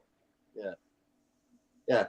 Well, it is there. We don't have to fuck around about that, man. There's a real population. We just can't find them for shit. Well, they're dusty hognose. They're not Western. They're Duskies. no, they dusty. exist. DUSTY. Yeah. I think here's the thing. It's never easy to find a hognose. You can tell someone where hognose are, and you are not necessarily going to find a hognose. I've never found one. We went to 3 areas we could have saw a hognose when we herped, and we did not see a hognose. Just works out that way some years. If I see one hognose a year, it's a good year. Right. I haven't found one. Yeah, well, come back in. We'll not find one again together. Back to the boas. There's an island in the U.S. Virgin Islands, St. Croix, I think, where like there's a huge population of Colombian boas, where they have a bounty. Like every one you catch is like $100 or something. No way. That sounds I fun. kind of want to go there just to catch them. Right. Yeah, I saw the story. I think you're right about where their location is, but yeah, I don't know how those got introduced. And like I said, that Florida thing, not that it's a lifestyle at this point, but like, I don't know if they're reproducing. I've had guys in the hobby, and I can't remember. Mike, do you know the name of the county or like the city? Because people label animals in our hobby as one that came from that, and I think it was like, it wasn't even like a pure Colombian. I think it was like a hybrid of some kind, if I remember right. What are the Key West boas? No, that's a whole other. I mean, the actual Key West boa was a captive bred boa that happened. Yeah, that's completely different. But like I know there's boas on there. I think I know what you're talking about. I can't remember where it was though. But yeah, there's definitely a population of them, and they look like more like a Colombian like Guyana hybrid or something. Yeah, man, I used to know the name of the county or whatever because, like I said, people would label animals for sale in this hobby like they actually came from that like wild type in Florida. That's the locality. Like, yeah, like literally labeled like that. I had a buddy hit me up. I'll actually message him when we're doing this, and he asked me if I thought it was the real thing. I said it was probably bullshit. Like, I just don't really believe it. But people were putting a higher price on animals with the assumption that the parents came from some like wild type fucking Florida thing that makes no sense whatsoever. What's the feeling about it? Decade ago, man, like forever ago. Yeah, wives' tales. Yep. So how many? Back to my Florida or my Pittsburgh story, the Eastern milk. Pittsburgh milk snake. Also kind of funny. I know a guy who caught a ball python in Pittsburgh in the wild. So somebody must have released that year because obviously it's out of the wild there. But he caught it in fucking South Park in Pittsburgh. Wow. But anyways, I caught an Eastern milk snake. I was working for a pizza shop there. That's where I learned to make pizzas. And my boss was like, "There's a snake in my yard. Come get it." So like I drove to his house and I picked it up. I was like, "Oh sweet, dude, it's a fucking Eastern milk snake." It was like the middle of the suburbs. I thought it was pretty badass, and it was grabbing the shit too. So I kept it, and it laid eggs, and I let him lay the eggs. Let it go right where I found it, same neighborhood. Hatched the eggs.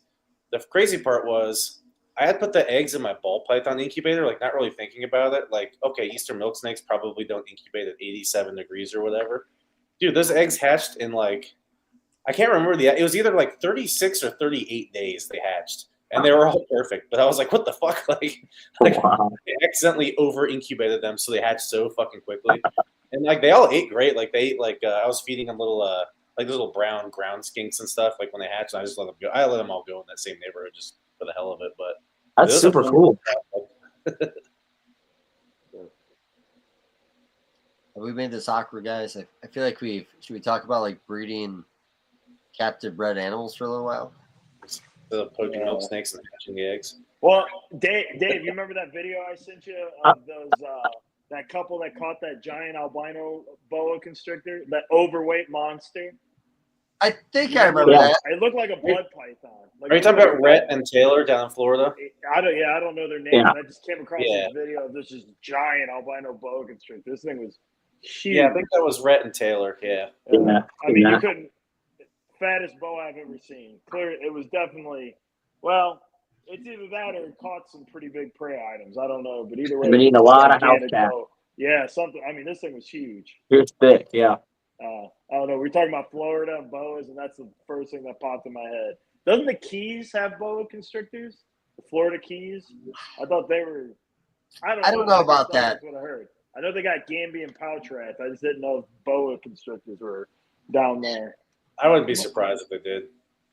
Yeah, no, the Key West boa constrictor, the Key West mutation was something that popped up in a captive bred litter of Colombians bred together, and half of them expressed a pattern that was similar, and they started calling it the Key West because I think that's maybe where the breeder lived or lived close to it. I've never heard of anything wild type. Are there invasives in the Keys? Oh yeah, for sure. The Some of Gambian them, pouch like the rats. geckos. Lots of Geckos. geckos and stuff. I think I've seen maybe a burm, maybe a story of like one like wrapped around like a dock, maybe. I don't know. Well, iguanas. There's fucking iguanas all over the Keys. Yeah.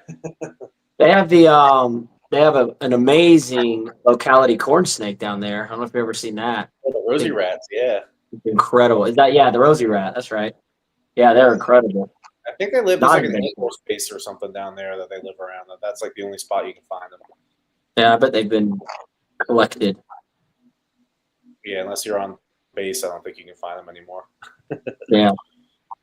Well, there was that mud snake that was found on base, I think in the Carolinas.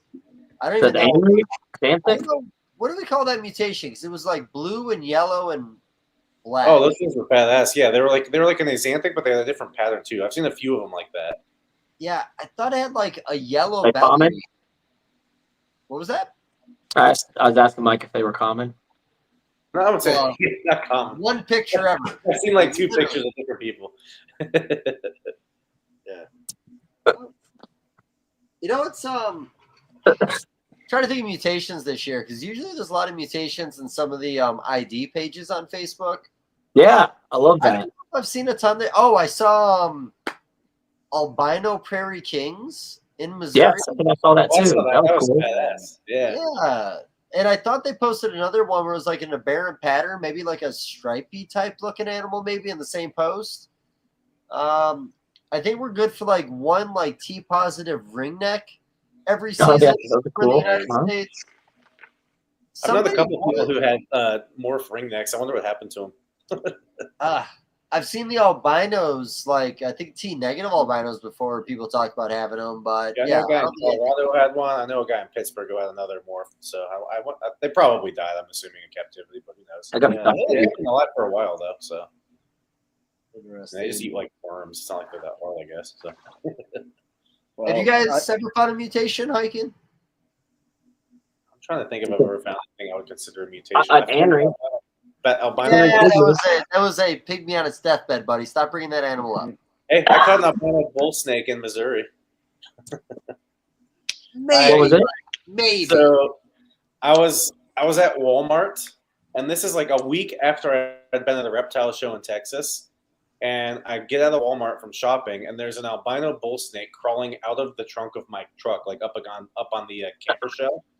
And I was like, I stopped. I like looked around. I was like, somebody's here. Like they saw my truck. They're fucking with me. Because like I have not had an albino bull snake in like 10 years. Like I just haven't had one.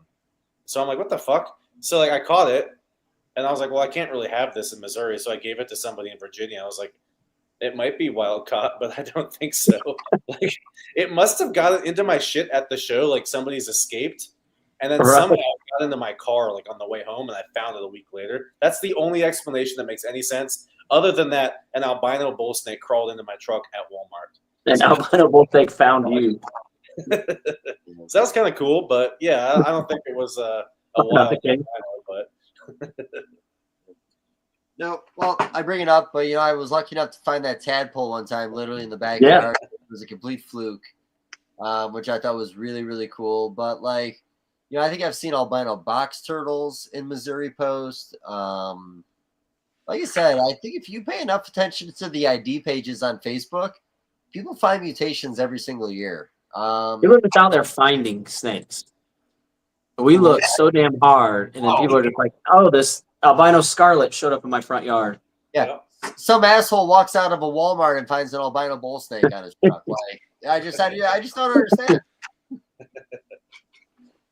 But I don't know if we should switch gears and come back to it.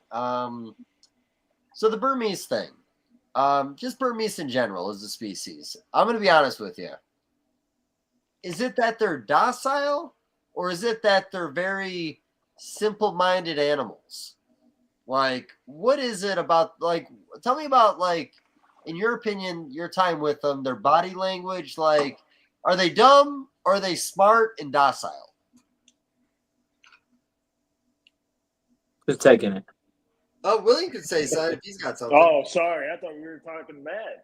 You guys I are know. able to keep it. Sorry. I'm going to chime in, but I want you to go first.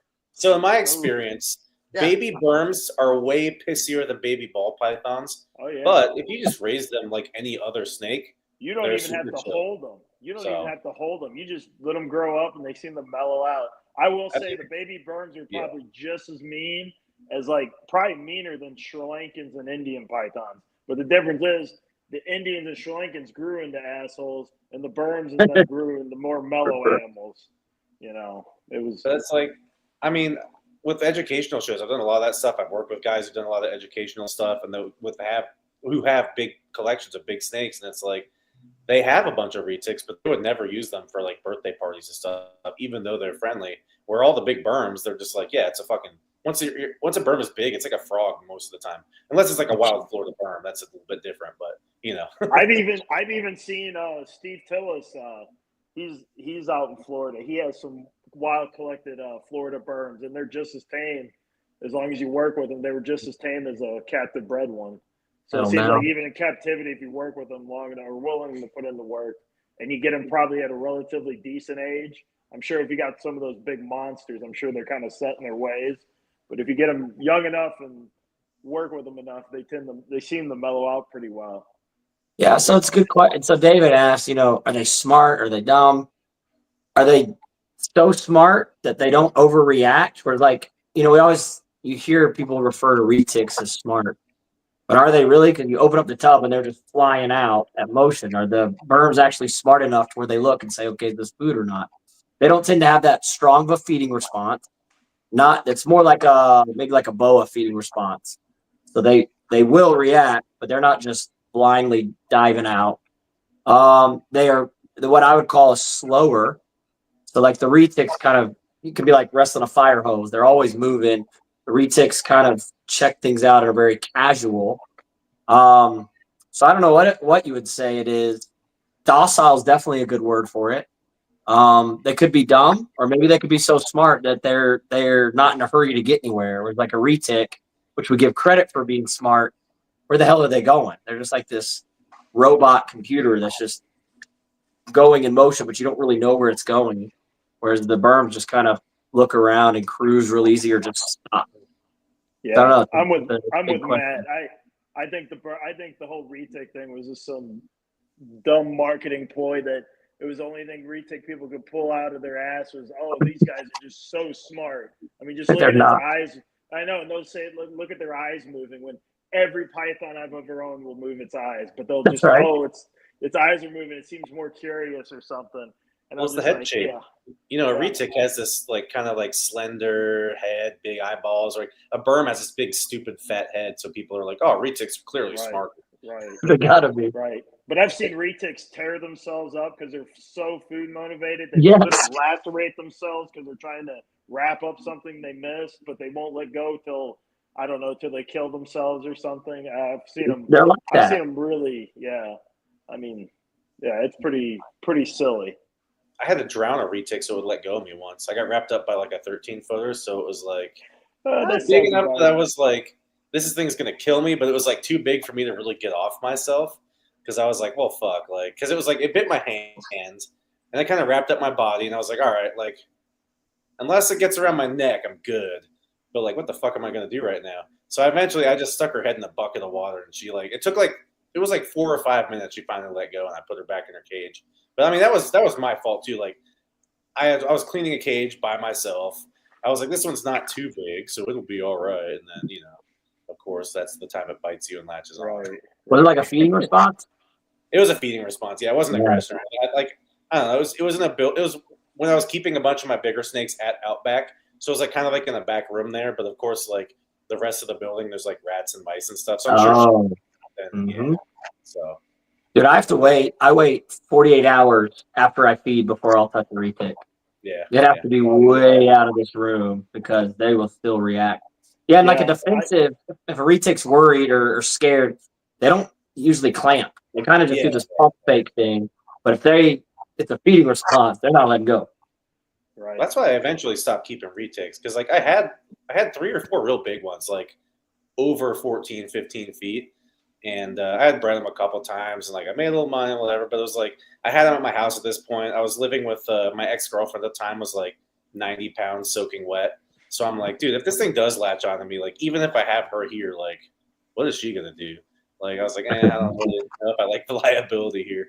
So I sold him to another guy who had a bunch of big snakes. And he still has most of them, I think. So he's bred them a few times. So I'm happy they at least went to good use. Yeah, I've had to tell older people. I know this guy. He was retired. He was in his 70s, and he was sold the retic dream or whatever. And he got this itty bitty neonate retic. Got it. Thing grew. I guess because it was sold to him as some percentage of dwarf or whatever. And this guy loved feeding his stuff. And this thing ended up getting like at 2 years old, it was like 12 feet long and something. And he got wrapped up by it. And his wife was this little old lady that's probably about 90 pounds, had to help him pull the retic off his forearm. And I'm just like, see, man, if you wanted something that's similar to a retic, I would have gotten like a carpet python or something. Right. I wouldn't have got, especially with the whole retic crossing thing. I think as soon as you cross it, you're never guaranteed, or you can never be for sure how small it'll get.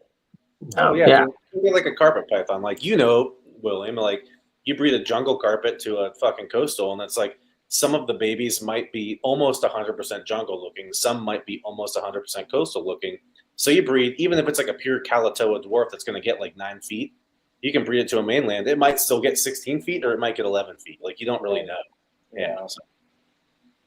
I've heard that from a lot of people when it comes to that stuff, that even though it's marked as dwarf, if you feed it like you feed a mainland, it is still going to be a big animal.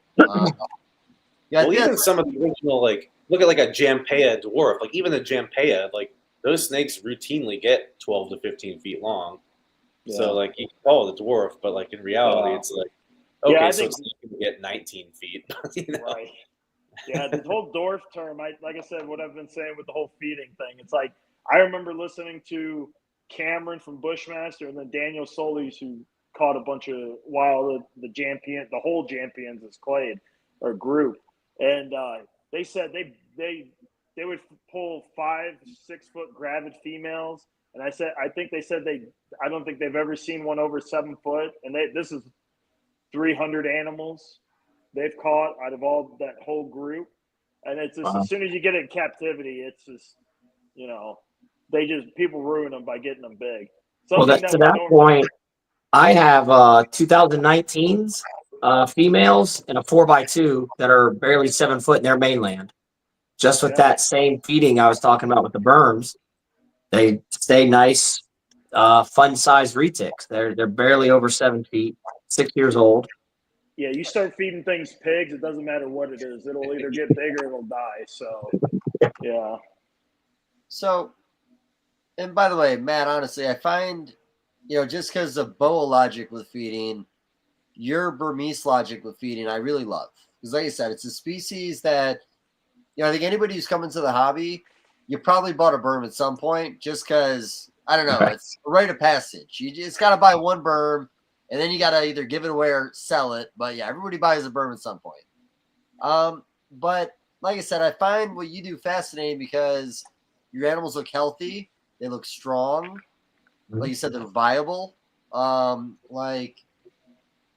there almost really needs to be like a feeding chart or like an app for some species where like you get a reminder, hey, tomorrow you need to feed your animal, and then in 2 weeks you get another reminder you got to feed an animal. And I think that's Right. for a lot of species. Because honestly, that weekly schedule, I don't really believe in a weekly schedule.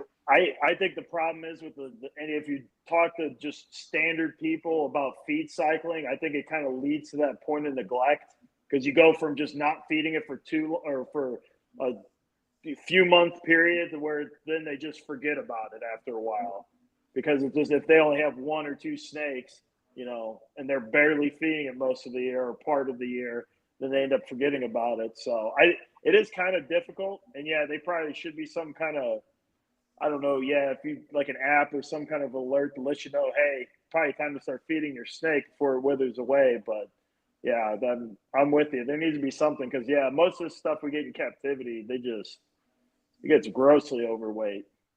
We know. I was talking to Bill Albright one time, and you know he's got a lot of knowledge, been around a while. He said you get a snake big by feeding it inconsistently, and he's basically saying a snake out in the wild doesn't just sit somewhere and at 6 o'clock on Friday the meal comes by. They're eating what they can. They're grabbing a huge meal they're not eating for a while. They're grabbing a nest of little baby bunnies and eating those. Because that's how you get them big. And then I reflected on that because I'm incredibly regimented. My schedule's everything. I feed my snakes the same time of the week, same time of the day, same day of the week, every week. And it's a consistent meal. And so I wonder if that's why mine aren't like having this growth spurt, is because it's just like Saturdays at this time we're feeding. I got stuff on right now. So Saturday morning I'm going to feed, and you're going to get this food on this day. Whereas he was saying he might feed every other day and then not feed for 2 weeks. And then feed him something huge, give him something small. And that's how he got his animals big.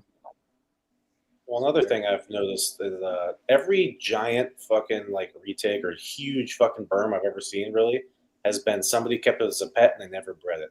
Because you got to think, like, these animals, almost every reptile, for the most part, their first 3 to 5 years of life are where they're growing the most. And then they slow down. They're still going to keep growing, but then they slow down after that. Now you got to think, these people that raise a Burmese python, for example, up to 18 months, they get it 9 to 10 feet and they breed it. Breeding takes so much out of these animals that they're missing another 9 months of growth, essentially. So it's like, if you just breed these animals, feed them, never breed them, they're going to get way bigger than if that first huge growth spurt of their life is cut short by a breeding cycle, you know? That's a good point. And then if people who are breeding males are breeding, they typically have this mindset of my male doesn't need to be huge. So they're not feeding the hell out of their males. So they're not getting overfed. And then the females are having that period where they're not eating because they're gravid, and then they lay and they lose all that weight. So that's a good point. Yeah. I picked up an Angolan python once. This was a 2009 Angolan python. I picked him up in probably 2013 or 14, and he was like 500 grams. I was like, all right, whatever. I mean, he's got the age. I bred him. He's sired 4 or 5 clutches for me over the years with my female. And he actually just died like last year, probably only like, so he wasn't like 15 years old. It's like not that old for a snake, but like he never really grew. Like I fed him normally after I got him, but like the biggest he probably ever got was like 1,500 grams. And like for an Angolan python, that's pretty small. Like a big Angolan python's like 4,500 grams. Like my female's probably up in that 35 to 4,000 gram range, you know, in between breeding seasons or whatever. But it was just weird. Like I got this animal. He seemed kind of stunted when I got him, and he just never really grew a whole lot bigger. So I don't know if that was because he just had that first few years, you just didn't feed him much or what. Right. He started small, so he stayed small. And then isn't that what's happening in the wild with like the dwarf burms, the localities? There's not a lot of food available, so they just grow to that size. Where the mainlands have more food available, so they're eating larger stuff and growing. So it's kind of like what you start at is where you're going to kind of end up. Yeah. So, well, we have, you know, Bree has like a 1.2 Angolan group, and, you know, my bad, 1.4. When I got to Ben's place, Ben had this Angolan female. It's the only one in his whole collection.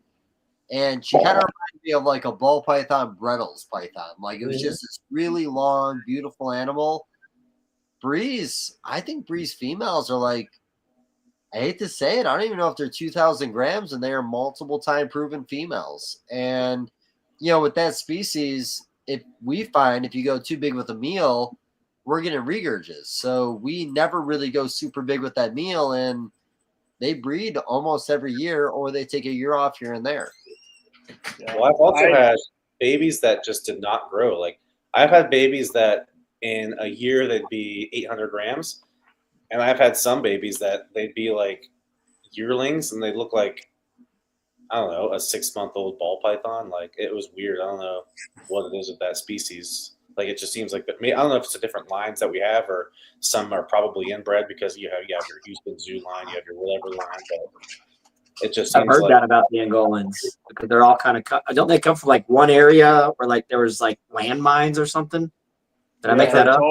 It still has landmines all over the area, so it's hard to people don't want to go there to collect them. And in Namibia, I think they're protected or something, so it's harder to get them there or something where it's not as dangerous or something. But yeah, So all we have here just being inbred. I'm with Dave though. I think there's something to, like, as far as more consistent, better breeding animals. I've noticed smaller pythons, at least with the pythons, the smaller they are, the more reliable and consistent they are as far as breeding. My bigger snakes will breed, but it seems like they'll skip every year or two, maybe even more depending on the individual. But I know it's the smaller ones. Yeah, they might take an extra year or so to get, sexually mature, but once they get there, they'll breed consistently. And I think that also has to do with they don't need as much food as, say, the big monsters do to recoup after reproduction. Makes sense. Dave, you're muted yourself. Oh, sorry. There was a chewing sound in the background. I was trying to be polite. Matt, when you were doing Burmese pythons, your smaller females, did you still do a year off every year? Or if they were up to size and they were showing the body language they wanted to breed, would you breed them? Yes. Yeah. So it's all about how they looked. The pre-calculated thought process was 2 years on, 1 off. But again, it's at the end of the year or at that time, how are they looking? And then they'll cycle or not cycle is the other thing. So like sometimes they just won't cycle. So that's her telling you I'm not ready. But yeah, if they looked it, I would run it. But with the mindset that if they did 2 years in a row, we'd give them a third off. That's fair. So with the smaller animals, what does your clutch size look like? About 15. Which is about average number. I wouldn't hate that number. No, like, and if you're thinking of like so I've never had a huge berm clutch. But like every now and then I'll get a clutch of retics and it's like 30, and I don't want 30. I know a lot of people get excited about 30. I don't want 30 babies. I want a whole bunch of clutches of 12 and 15 so you get the variety. But yeah, so mine would usually run in that 15 range. All right. Like I said, I wouldn't hate a number like that because my boas, honestly, that's about what I'd expect them to be when I raise them at the size I raise them at. You still do sometimes get the occasional 20 litter, even when they're on the smaller side, but I'm like a 15 to 18 expectation out of a boa constrictor if I'm going to do that like 5 pound, 6 pound range after like 6 or 7 years of age.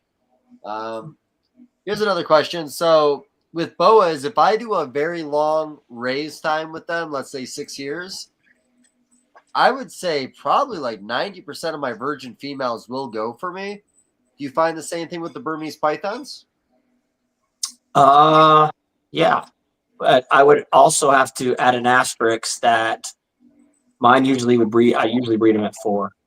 But when I had my powerful agreements with you, I was thinking of some ball pythons that aren't big, but I didn't breed until they were 6 or 7 years old, and I got like 6 and 7 eggs from these smaller animals because I waited until they were fully mature and had that extra time. Whereas if I do the thing where like it's a 3-year-old that's 2,000 grams and I breed it, I don't get a really good clutch. But if I have a smaller animal that I waited longer, I get a really good clutch from them. But my burms, it started because they had the Lacey Act, and then I was just what was available in the state. So I honestly don't know a lot of the age of some of the animals that I started with. The ones that I raised from babies, I usually breed them in that 4th year. So one thing I noticed is like when I was at Outback, obviously we bred a lot of shit, but we also did a lot of buying and selling. So we had our breeding warehouse, we had our buying and selling warehouse. And like whenever we picked up like for example, like a boa constrictor, someone was like, yeah, I raised this. It's been my pet for 10 years. So it would be like a giant, like 8.5-foot virgin female. Pretty much every time we would just set it up and throw a male on her, and she would drop like 40 babies, like 30 to 40 babies. It was insane. But it was like, just because she had been raised for that long, had never done anything. But like, meanwhile, we're raising these animals, and a lot of people, you'll power feed your boas, you'll get them ready in 3 or 4 years, and they'll breed, but it's like they'll have a smaller litter size. I just think that's the age is much more of a factor, which obviously it's pretty much common knowledge at this point, but age is way more of a factor than size for almost every reptile, it seems. Yeah, and like Will had said, like the older, smaller ones produce more consistently. You can get better. It pays off in the long run. Yeah, but William's also feeding Volkswagens to his snakes, so Good point. That's not all of them. That's not all of them. That's not all of them. Settle down. Yeah, everything else is more moderate or reasonable. Yeah, I'm not feeding neighborhood kids to the retics. I promise. yet they're not big enough. I've seen the way your shop's set up, man. Time will tell. Oh no. No. Yeah. Well, let's showcase William a little bit. How many different species have given you a clutch of eggs this year? How many species? It's not that many yet. No, I thought it was quite a few. No, You have I checked the page. I was scrolling through the page. It's a lot, William. Yeah. It's not as much. Maybe it's just not as much as the people I follow then, but it's like a couple Morelia. Actually, it's only one. It's Darwins. I have a group of Darwins that went. The white lip. The White lip's cool. The Sumatran, and I got a few others that are due to lay, but I don't want to jinx myself till I see the eggs. Some species I always wanted to breed, anyways. One of these days I'll crank out a big species. I've yet to breed any of the big stuff like mainland retics, burms, or rocks, or Indians, or anything like that yet. But aren't white lips really hard to breed? That's challenging. They're not too bad. I think the problem is, and this isn't me digging on any of those communities, but it seems like what I've noticed is because a lot of those miscellaneous, like the white lip rings, the really weird python stuff, those guys have such a disdain towards like the ball python community that they don't feed their stuff enough to breed. Because like I'll hammer this female white lip, I won't feed her for maybe 6 months of the year, but then when I hit her with food, I'm feeding her. She's probably 6.5 feet, but I'll hammer her with like 4 to 6 small rats instead of one big one. I'll hammer with a bunch of small ones, and she ends up going almost anytime I breed her. So I'll do what a lot of the weird python people do, where I won't feed them for an extended period of time. But the difference is their definition of a feed cycle is once a week, a medium, small rat, which is enough to keep it alive, but I don't think it's enough to push them over the love, building good follicles. So I think there's a fine line between the two, and I think that's why some people have trouble with those species. Is they have a disdain towards the ball python people, so they don't want to be associated with them, so they don't feed them enough, and that's why I know people who are ball python breeders who do have success with some of that stuff, is because they will feed them more than those guys will, and they tend to have a little bit better success. You don't need to hammer them all year long, but if you hammer them at a certain point of the year, a lot of times that's a good trigger. Kicks it off. Most pythons. That's interesting. So I got an idea, and this could be an annual event for the hobby. I'm sure we could wrap around like any RBC. What if every community brings up their best fighter, and whatever community's fighter kicks the most ass, they got bragging rights all year?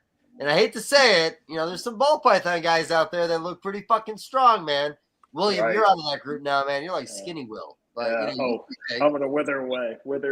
Yeah, but no, I think we should do like Roman times, man. Let's just have like a big fucking fight, and whoever wins will talk shit the rest of the year. I'm not even that much of a ball python guy, but like 20 years of listening to people cry about the ball python community. Are we gonna think of something new to bitch about? That's my theory on why I think a lot of the miscellaneous stuff people have trouble with is because, like, and this is just from me listening to like podcasts of them for years. You would just hear the way they feed, and then there's like a certain look. Like even the people who say they might feed a certain way, there's a certain look a breeding female will have in almost any python that kind of will give you like an indication of, yeah, she looks like she has enough weight to go compared to like a thin rail animal. And it's not to say those thin animals, because I think the thing is too, there's this misconception that, oh, because they're super thin, they won't breed. I have ball pythons. I had a puzzle female that only ate twice, and she ended up going. She just ended up ovulating. 2 meals ever? No, just within this year. Had 2 or 3 meals. That's all she had. She ended up going.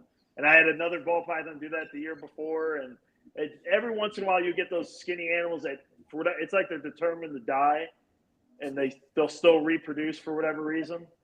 But other than that, I think those are just oddities. I don't think that's the majority, you know. Yeah. I can say this too, is I've noticed a lot of the stuff I hear miscellaneous people talk about, like weird things they'll do with their weird species. I've noticed the same behavior in ball pythons because they have such a much larger ball python group that I'll see a lot of the same things. Like some people will say you can't put 2 male whatever together because they'll fight with each other or whatever. Ball pythons will fight with each other, and sometimes they don't. You know, I've done it with carpet pythons. Sometimes carpets will fight with each other, sometimes they don't. And it seems like if you breed enough ball pythons, you'll see the same thing, or you'll notice they'll do the same thing as a lot of other pythons will do. It's just, I don't know. I think people like putting certain species on a pedestal and say, well, they can't do this because they're different. But yet you can still breed your ball python to a carpet python, so they're clearly not that different. So. Well, you know what I think it is, you know, the community is a lot of misfits, and nobody really wants the popular anything. And when the most popular thing outside of a gecko species is a ball python, there's like this internal like hate that, you know, still like is sitting there from high school. Hey, I was a loser too, man. I had like no fucking friends. The biggest losers in my school used to pick on me because I was such a bitch. So the reptiles, like, and it changed my whole life. Right. Now he's the coolest guy out on the block. Well, let's not go that far, man. Yeah, you're the coolest guy. You're pretty fucking cool. We're all pretty cool, actually. Well, We are all pretty cool. I was a nerd, but I was good at sports, so it kind of made up for it. That balances out. Yeah, exactly. But no, and you know, this is like I don't want to talk about ball pythons, but you know, there really is a benefit to work with a ball python because there's a lot of things like when I talk about body language in an animal, when you learn that body language from a ball python, you can take that onto a lot of other species and be successful with them. Yeah. Whether it's breeding or whatever else. So, like I said, we can joke around and shit on it. You know, we all knew when the Lasiac came up, it was all that ball python money that kept it from getting too crazy, not to be a piece of shit. I don't remember all that retic and burn money coming to the table. I know it's out there. I don't remember seeing it. Dave's actually throwing fucking groups out there. Yeah, everything serves. You know what? Again, it's a community. We all bail on everybody else when things go wrong. Nobody wants to see anybody lose anything. But yeah, ball python money really helped you guys out. Like, you know, you're welcome. No, wait, never mind. I never made any money in ball pythons. I mean the other guys. I did sell a fuckload of Burmese pythons, probably like 100, like the day the Lasiac was announced. What was that, 2011 or something? Oh, yeah. And then when they brought it or got rid of it, I had just had like a really nice clutch, and I was selling my stuff for so high because all of a sudden people could get it. Yeah, I took advantage of that. I did a Tennessee show after they had the ban, and this guy had albinos on his table. I want to say for like $425, and I think shows before that, before the Lacey Act, I had seen burms on table albinos for like $125 in the early 2000s. Yeah, sounds about right. Mm-hmm. Yeah. So I'm sure we can all agree with this. Also, the first time I ever experienced mites in my collection in the hobby was when I bought my first Burmese python. Burmese python. So accurate. So, well, I think that's all big snakes. Yeah, Ben always told me, and I've always followed this rule. He goes, never trust a big snake keeper, as far as when it comes to stuff like that, or at least getting adult animals, not baby animals, but like adult animals or something. So I made this joke literally like a week or two ago. I've got this rescue berm. It was like somebody left a Burmese python in an abandoned house here in Springfield. So I went and got it, and I was like, oh, that's a nice, big, pretty female. I threw her in a big cage in my basement. I've had her for like 6 months now. She's great. So I was like, whatever, I'll just keep her as a pet. But I was like, dude, this is the only Burmese python adult I've ever picked up that didn't have mites. Abandoned in the house with like a giant face rub and shit. Like, it was awful. Like, I was like, but no mites, thank God. Well, and that kind of story is also like how I fell in love with the Burms, because she's sweet as can be, right? Like neglected, packed around, abandoned, but just a sweet teddy bear. Because like I got all mine, Lacey Act was in effect, so I just had to get them from people in Georgia. The only people really getting rid of them, or they haven't been taking care of it for a minute. So I get these things, and they'd have an RI or definitely have mites, and then you just kind of get them back to health. And they were just trusting and calm and slow. I don't know. So that's kind of why I fell in love with them. But yeah, they did all seem to come from rougher keepers, especially in that era. Well, I've got her in a big outdoor cage now. She's fucking loving it. Oh, no way. That's cool. Yeah. I have an extra tegu enclosure, so I just threw her in there and just made sure the lid latched shut well. Oh, that's dope. I was going to bring that up earlier when we were all going hard on berms and you had nothing to say.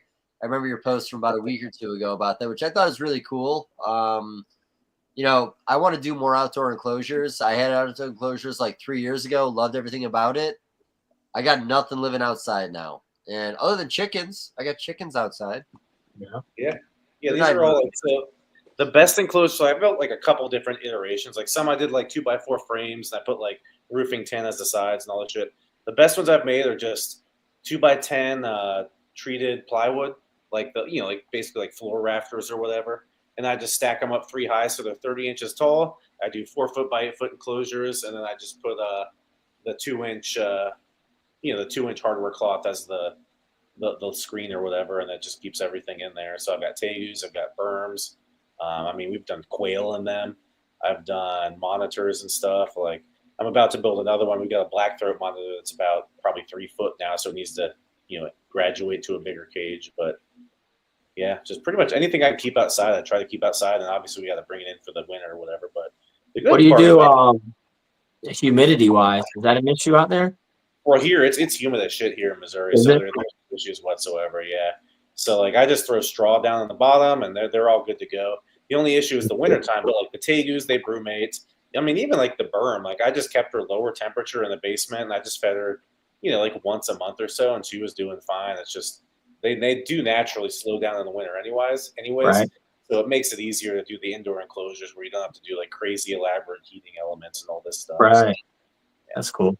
So it kind of like works out naturally that way, almost.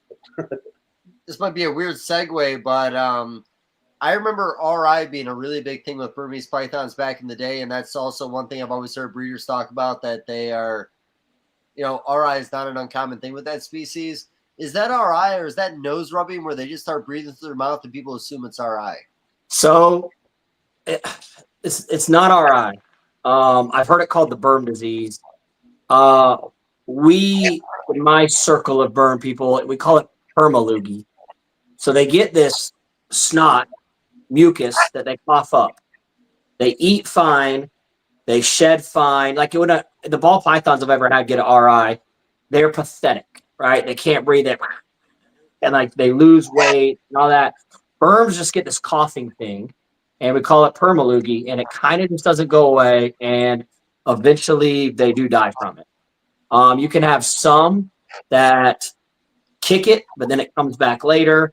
Not all of them get it, but it will just randomly, one will get it. I've heard people say it has something to do with when you take them from a tub and put them in a cage. So it might be a humidity issue. It's been speculated that it's not humid enough So they're producing moisture, and they just don't stop producing the moisture, that mucus. Some people have said that there's something in their lung is a different chamber. And so if, the retics move and are doing stuff, burms just lay there. So they're not getting oxygen to this back lung chamber. So a bacteria grows in there. Anyways, it's not RI, but it is a mucus, and they do get it. Not all, but it will show up, and then that one has it. But it doesn't spread. It's really weird. So I have some experience with it. And then, like I said, the circle of like burm breeders that I speak with, they get it too. And again, we just refer to it as this permaloogie. You'll just see it show up. I think I like the concept or the idea that it is the not humid enough. Because if you think about Florida, it's just wet. They're living in the swamps. They're living there, so that's real humid.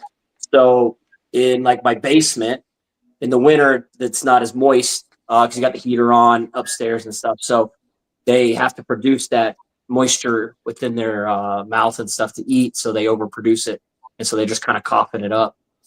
Nerd, kind of random reference. They were doing a series of videos on retics versus burms, and in I think in the first or second episode, he brings out a burm, and he speaks of it. He's like, they get this mucusy thing, and they can live with it. Then they eventually might choke out from it. So I have some knowledge on that. All right. Well, that What do was you guys always do within like- that community to treat it? Well, I made What's the that? joke earlier how like every berm has mites, but like that was also the thing. Like from when I started, kind of like the mid to late 2000s, like I probably started around 2007, 8 or so. But it was always the thing, like don't ever buy an adult fucking Burmese python because it's going to have a respiratory infection. It's going to cause mucus all over your glass of your cages. And Yep. It was kind of the thing. Like every adult berm had that, and I had heard a similar thing where like what I heard about it was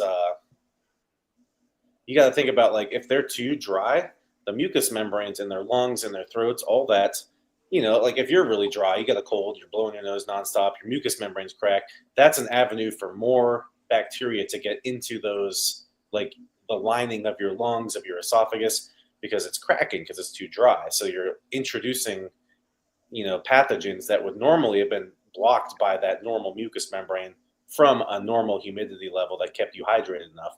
Where if you keep it too dry, that's going to cause more problems. Because I remember back in like 2009, 10, 11, like if your ball python got a respiratory infection, people would say, oh yeah, you keep it hot and dry, it's going to cure it. But that just made it worse. Like what you really want to do is keep it hot and humid, like way more humid than you normally would, because that's actually going to help clear that out. And I don't know if people kind of caught on to that or if the whole NIDO thing kind of like took over and people kind of stopped thinking about it. But I remember the original like, hokey wisdom from back in the day was to dry them out, when really that's the opposite what you want to do. Well, and then talk about that. The burms that I have that are smaller don't get it, and then so somebody had speculated that it's when they go to that larger cage, but that probably has to do with humidity. It's not able to stay as humid as it is in a tub when you get them to a bigger cage. But yeah, mine don't get it in that smaller range. Well, yeah, I just remember all the like fear in the hobby way back, and like I said, we're talking like early 2000s, late 90s, of how Burmese pythons were literally killing off all these other species within a collection. And I know a lot of species, there's not like viruses that'll cross from one to another. Again, you hear all this stuff back in the day, but back in the day, there wasn't a lot of good sources for information. Right. Yeah, I didn't see it spread. It was just the burms, and a random burm would get it. It'd just go up one day, and then it's there. And then they live, but then eventually they might die, but they're function well. Well, back to the blood pythons, I've seen the exact same thing with blood pythons where they'll get these weird respiratory mucus things that like it seems more specific to the species than like an actual pathogen, as far as because like you get your burms that get it, you get your bloods that get it. I've had Angolans get weird respiratory things that like I haven't had other species get. And because that's a desert species, I think that is one where people keep too humid. But I've seen burms and I've seen blood pythons get these weird booger things. But then you don't really see it with retics, and they're from Retics never get sick. That's also like a problem with them. They just never die. They can just live in any situation, anyway. They don't get sick. That's what I was always. That's what I saw. What was the barrier between like Indian pythons and the Burm pythons? Because there's a part like the Sundarbans where India and what would it be, South or West China come together where they can almost intersect. Where Indians like it more dry, and then Burms are more humid, like more the swamps and the marshlands compared to the arid areas in India that the Indian pythons and all of them stay. So that's what I've always was told about why they were, what kept those species from interbreeding with each other, or those clades or groups interbreeding with each other, was the more arid and humid environments. That's interesting. Yeah, no, it's funny. Like, one thing in this hobby I think is our Achilles heel is we don't pay attention to what happens in the wild. Your comment about like we just ignore all that shit. And the people that are great at this do not ignore that stuff. But then I also make the argument, Bows, all the time that we are so many generations of captive bred in. Usually everyone talks about like you got to breed in August, September, October.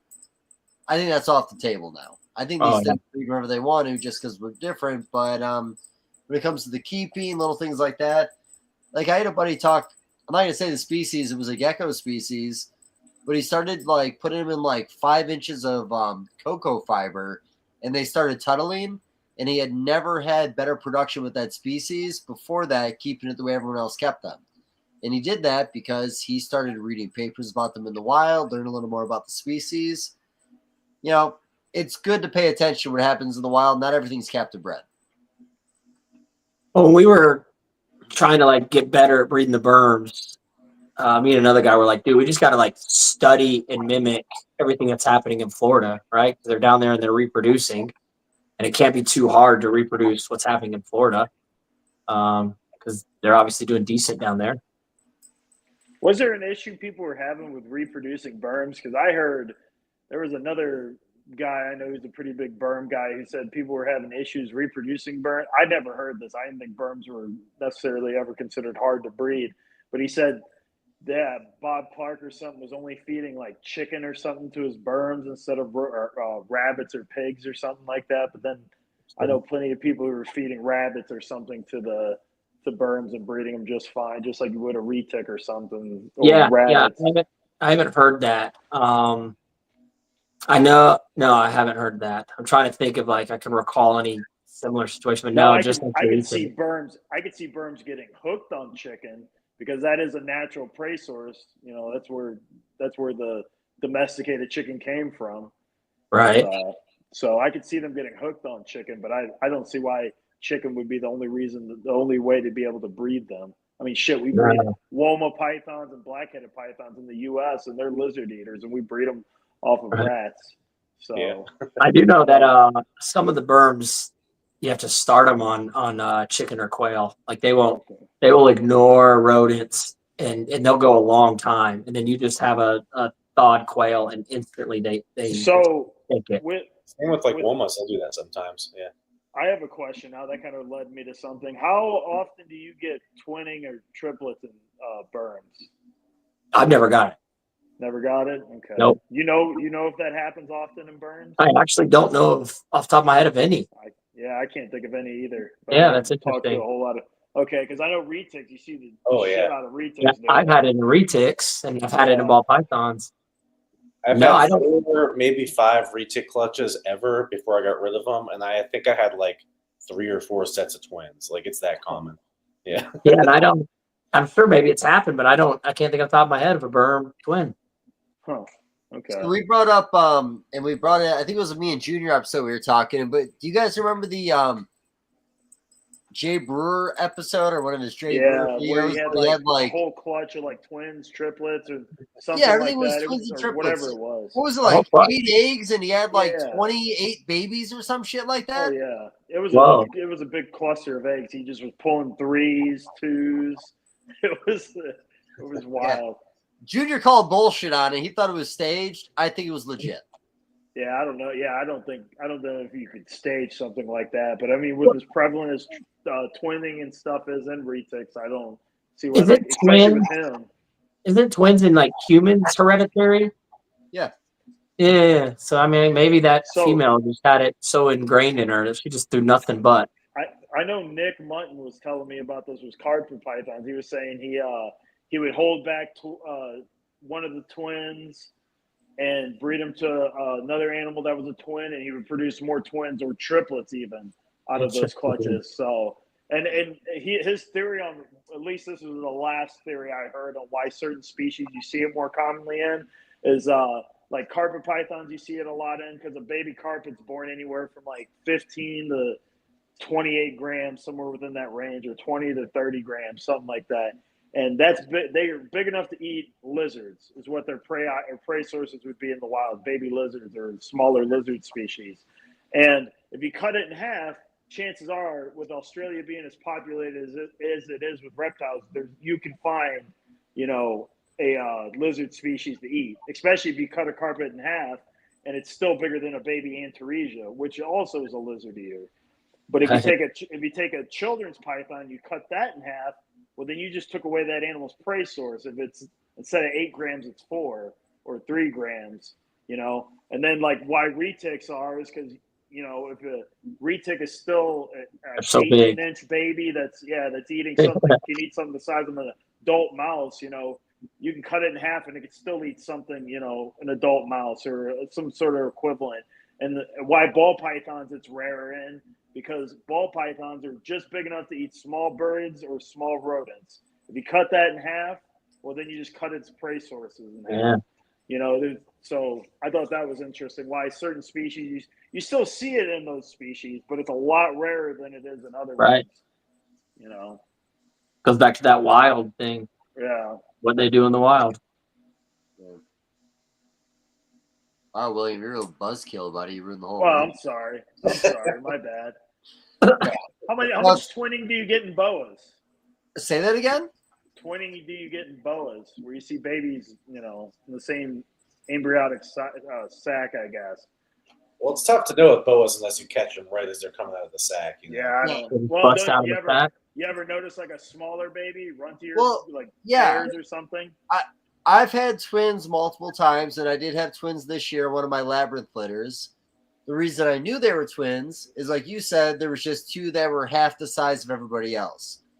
I have in the past caught it in the embryonic sac, but I think only one time I saw that. But no, they almost look identical too. And Junior talks about twins and hognose, where I want to say in hognose they're always identical, or I don't listen to them, and it's the complete opposite. William, you pay a lot of attention. Well, I know carpets it's identical. Ball pythons, I hear it's rare for them to be identical when they do happen. That's what I heard. That's what Warren Booth I heard talking about. When I guess they tested them to see if they were actual identical twins or not. Yeah. No, because they can be the same morph but still not be identical. We'll see it in ball pythons where it seems like they're the same morph, but they're, for whatever reason, they're still genetically they're not identical to each other. Oh, I've had like albinos and normals coming out of the same egg with ball pythons before. So yeah, wow. Okay. I won't say it's 100% though, because honestly, I have had identical twins in ball pythons, and it wasn't normals; it was actually multi-gene combos within pies. Maybe it's just good odds. No, dude, I have shit odds all the time. Don't say that. I had like 5 clutches hatched today. Honestly, shit odds across the board. Like I don't. Anytime I made something cool, it was a male, and I want it to be a female. But overall, no, not that great. I actually don't think I've ever had good odds in reptiles ever. Like I don't remember it. Like you guys get good odds? I'll get good odds, but then all the babies will just drop dead for no reason. So I don't know if that counts as good odds or not. I call that bad odds, buddy. That's a lose. I'm a mixed bag. I'm about 50-50 type guy. All right. Hey, I got a Wuma question. The last 3 years, we've noticed we've made a lot more female Wumas than male Wumas. I know Mike, Will, you guys breed them. I don't know if you've ever messed with them, Matt, but are your sex ratios like female heavy, or am I doing something that's making them female heavy? I mean, if I can get the eggs to come to term and hatch, it's about 50-50. But I just have trouble with the eggs half the time. That's my problem. I haven't hatched any, so I wouldn't know. I've gotten eggs, I just haven't hatched them. Yeah, well, well, a lot of ladies, man, and usually I've actually gotten have been about 50-50. Like, yeah, my split, I may have like more females once or more males, but like it seems like they're kind of split. So you may have just got lucky. So what are you producing more of? What were you producing more of? Females, like Females? 2.7 odds in a clutch that we recently hatched. Our 2-egg clutch, I think it was both ladies, if I remember right. During breeding season, what are you keeping the female at? Like as far as her we're hot like spot? 88 to like 92 on the hot spot, typically on the lower side 88. Oh, mine are so much cooler than yours. I keep mine like 85 at the hot spot, and the ambience may be like 70, 72. Okay. I know I have my females over in the rack. When I temp gun them, typically it's around 88, and they use the whole tub. They go back and forth. I know I'm going to upgrade them this year, but right now they're still in CB70s. I mean, when I cool mine cooled down to like 60 to 65 range. And then and then like the hottest I ever put their heat tape is like 85 though. Like I just put it, I set my thermostat to 85 for the whole rest of the year, and that's their hot spot. And the rest, I mean, my house gets up to like in the mid 70s, so it's not like a huge gradient, but I mean, they're not getting up to like 90, 92 or anything though. So. Well, Dave, I set my rack at 88, but the whole rack is set at 88. The probe's a little lower, so I think my higher containers get a little warmer. But I also keep all my females at the bottom, my males closer to the top.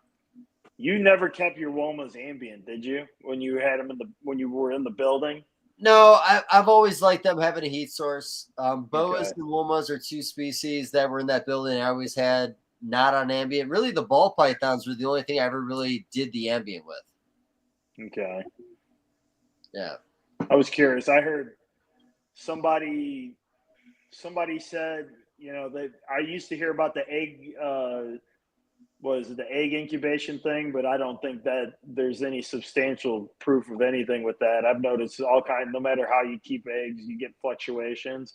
But someone did say something that made me wonder was somebody said, depending on how you keep your female, do you keep her with a warmer basking spot? Do you keep her on a cooler ambient temperature, and how she breeds?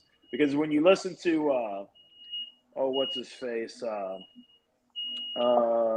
DiNardo, he did studies on a lot of children's pythons as far as like incubation and when does the development even start, and oh man, I wish I could remember the percentage, but a good percentage of the incubation starts within the mother rather than outside when they're laid.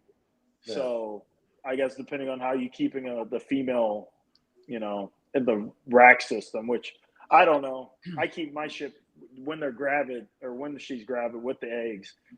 That's when I kick on the hot spots for them. I treat it all differently, but I'll be honest, as long as I've been in the hobby, 88 has always been this like rule of thumb. Right. Like it always seems like that's the hot spot for every species. Same thing like incubating eggs at 88, even though you keep your blood pythons cooler. I do raise my heat up for like the blue tongue skinks because I've heard of their basking spots being a lot higher than 88 degrees. So once my females are gravid, I'll bump it up a little bit. But even like my boas, like when I have gravid females on the heat, I'm temp gunning to make sure they're at least 88 degrees. I'm never looking for anything hotter than 88 with anything I work with. Okay. Other than the skinks. And of course, colubrids don't apply. Yeah, I've always found that. Am I doing it wrong, Will? Sorry. I've always found that 87, 88 range is good for pretty much most tropical python boa species. Yeah. I just found recently keeping mine at like that 85 range. I don't know. It just seems better, but I mean, who knows? Right. I mean, we did ball pythons at like an 82, 84 ambient, and good clutches, no real issues. Of course, the incubator was at 88, but like, I didn't notice anything out of the ordinary. I was producing a lot more animals then. I felt like I got a lot more twins then than I get now. I haven't seen a set of twins yet this season, but it's also a very young season. But that could have been, again, I was producing more animals then. Yeah, numbers, Dave. Come on now. Yeah. How about But the number? I like the twin logic, though. Like,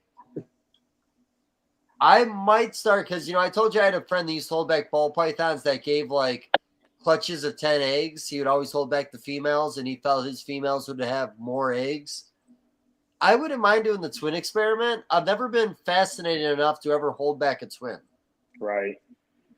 I don't like twins, right? Aren't they like they're hard to get going? They never come out thriving. Yes. Once in a while, you get like one live, the other one dies, Yeah. or something like that, and it's like, man, I just don't even want to deal with the twins. It's an interesting anomaly, but I'm like, damn, twins. Right. Yeah. I hope it makes it. Well, this might be more of a ball python boa thing, but my twins, smaller prey size, I get it, but like sometimes I feel like the smaller ones feel like their will to live's a little stronger and they try to live a little harder. You know what I mean? Right. Well, back to the clutch size thing, though. So Ian at Outback, his whole thing was always he would breed his animals. He'd wait till like 3 to 4 years old. He wouldn't do it too early because, some people breed balls at 18 months and, whatever. But he'd always wait like 3 or 4 years at the minimum. And if a female laid less than if his females were laying like 6 eggs 2-3 years in a row, he would sell them and he would just raise up another one. And so most of his clutches are 8+. And obviously he'll have some projects where he's only got a few animals. Obviously you're going to hold back a few even if they're not the best. But his prime breeders are 15 or 16-year-old animals that pretty much 2 out of 3 years they'll lay 8 to 10 eggs, if not 12. But that's a huge clutch, right? But that's because that's all he keeps. So if it lays 6 eggs 2-3 years in a row, once it's 7 years old, he's like, all right, fuck this thing. He's gonna get rid of it. That's wild. It's still a good animal. It's good.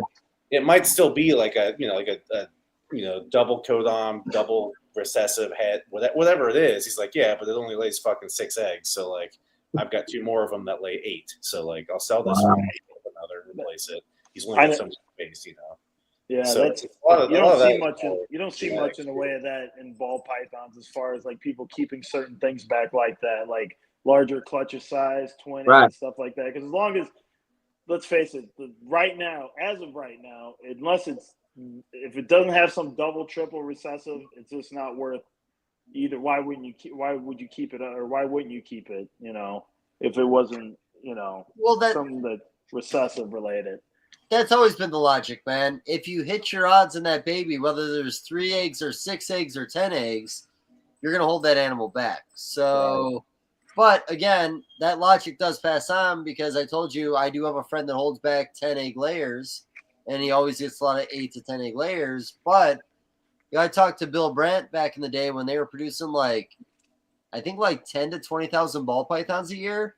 And he told me his clutch average was 6.25 or 6.28, let's say. I think we had 1 year we did 500 clutches and we paid attention, and literally 500 clutches of ball pythons, we were at a 5.23 at the end of the season.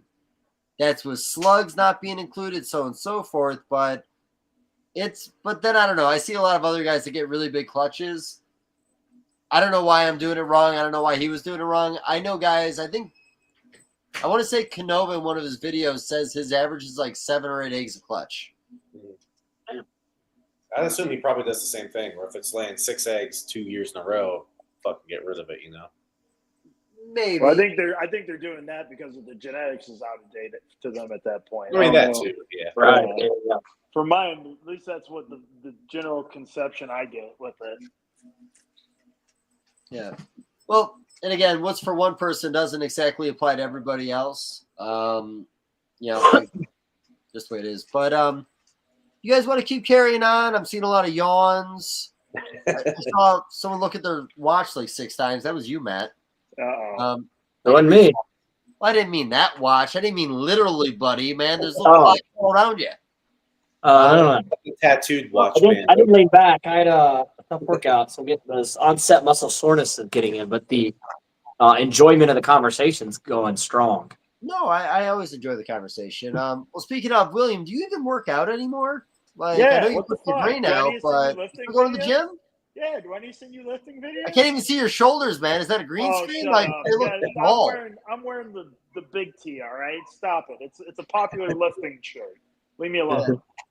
I'm Was feeling that like a insecure now. 1XL, man? I Oh, thought no, it was you three. go there with me. Ah, this guy. It's a 2XL, thank you. That's right. If you put on one of these extra mediums, you look real big. Extra Yeah. medium.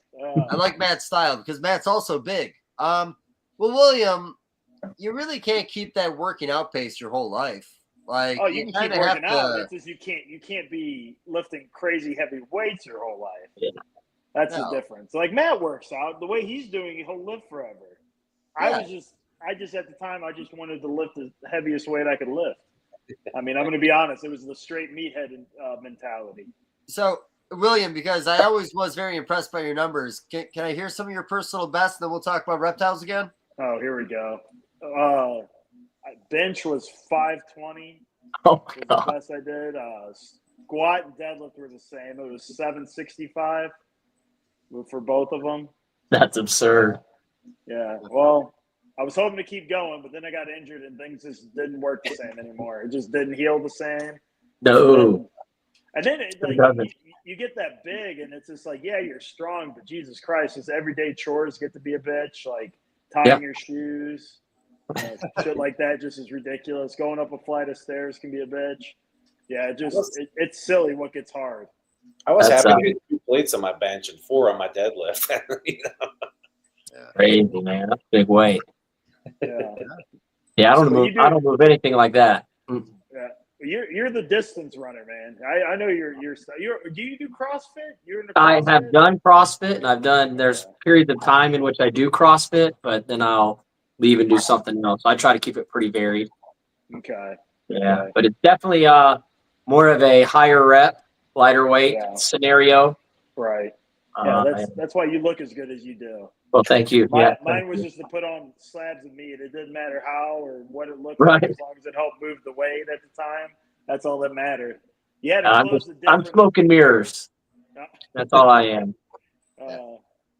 You know what the nice thing about being built like Matt is compared to, let's say, me and Mike? You know, when we get done hiking all day, Matt just flexes a little bit, all those ticks pop off his body. Me, they're in like every crevice, buddy.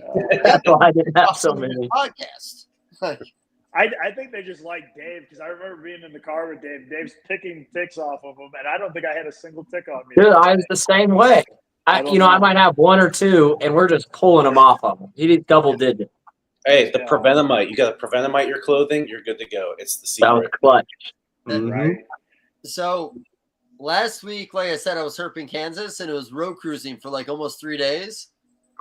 We did 6 hours in Missouri hiking before we lived in this car for 3 whole days. Jesus. Every day there was 10 or 15 new ticks on me that had just That's been hanging nuts. out since day one. Like it was Oh, dude. unbelievable. man.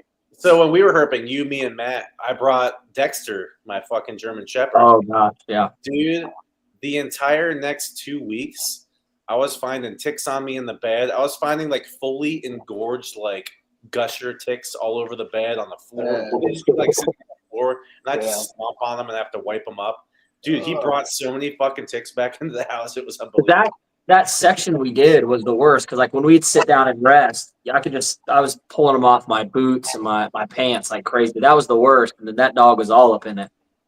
Yeah, like I didn't get it because like I sprayed my clothes with the permethrin, so I was like, I pulled a couple off me, but it was like 1 or 2 here or there. But dude, he just brought the mother. Awful.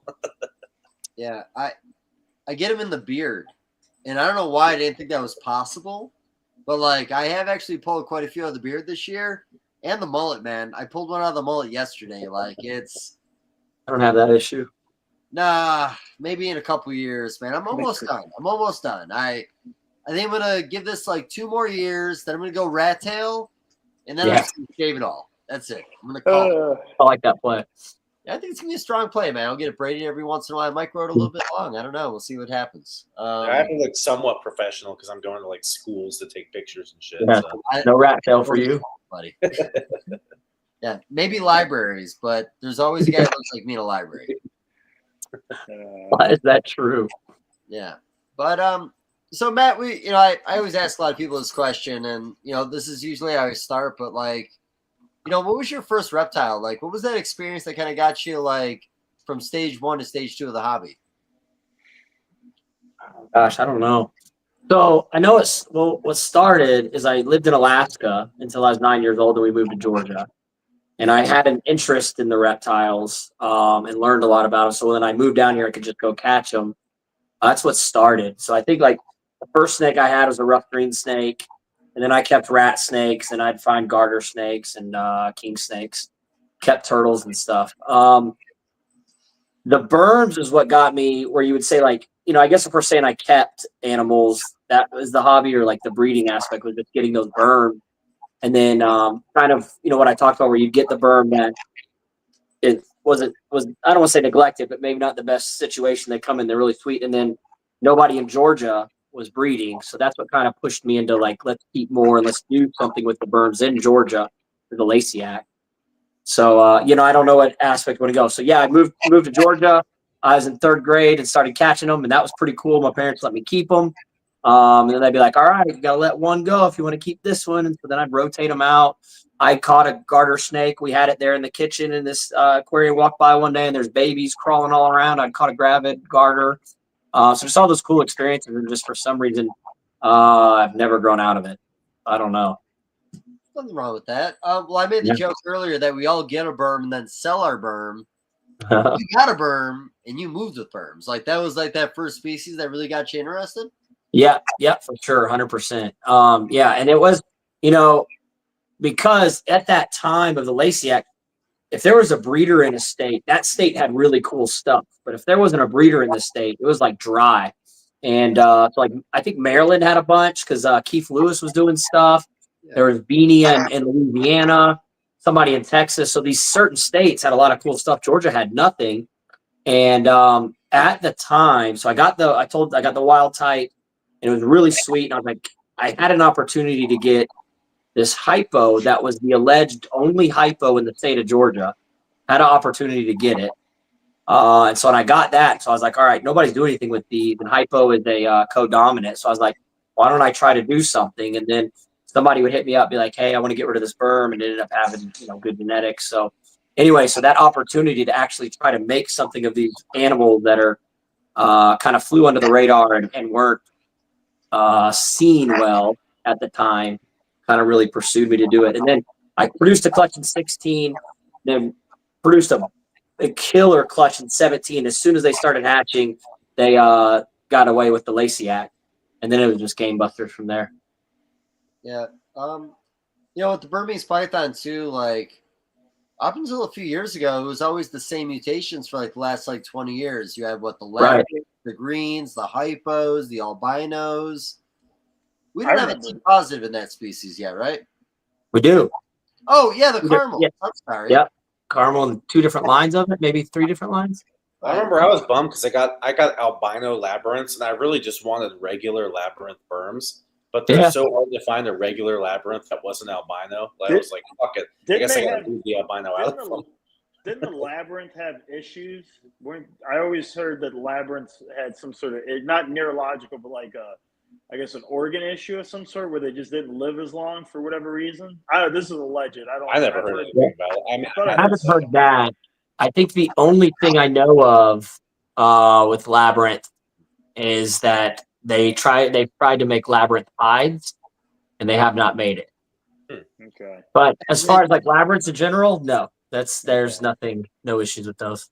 Okay. Is it they haven't made a labyrinth pied, or the labyrinth pattern doesn't show up in the pied like they expect? They have not made it far out of the egg.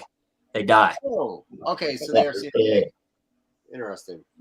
Yeah, and there's only been a couple that they've seen visually, and then they don't make it. Well, I think that's interesting. You see the same thing in ball pythons with the is it the hypo where the super hypopides or no, the hypopides are like a red-eyed, beady-eyed snake that's mostly. Oh, that's blue-eyed Lucy pides. Yeah, so ball pythons, the lesser pides have that, and then in burms, the hypopides, that's what they look like. Okay. Mm-hmm. I think like it's the same thing.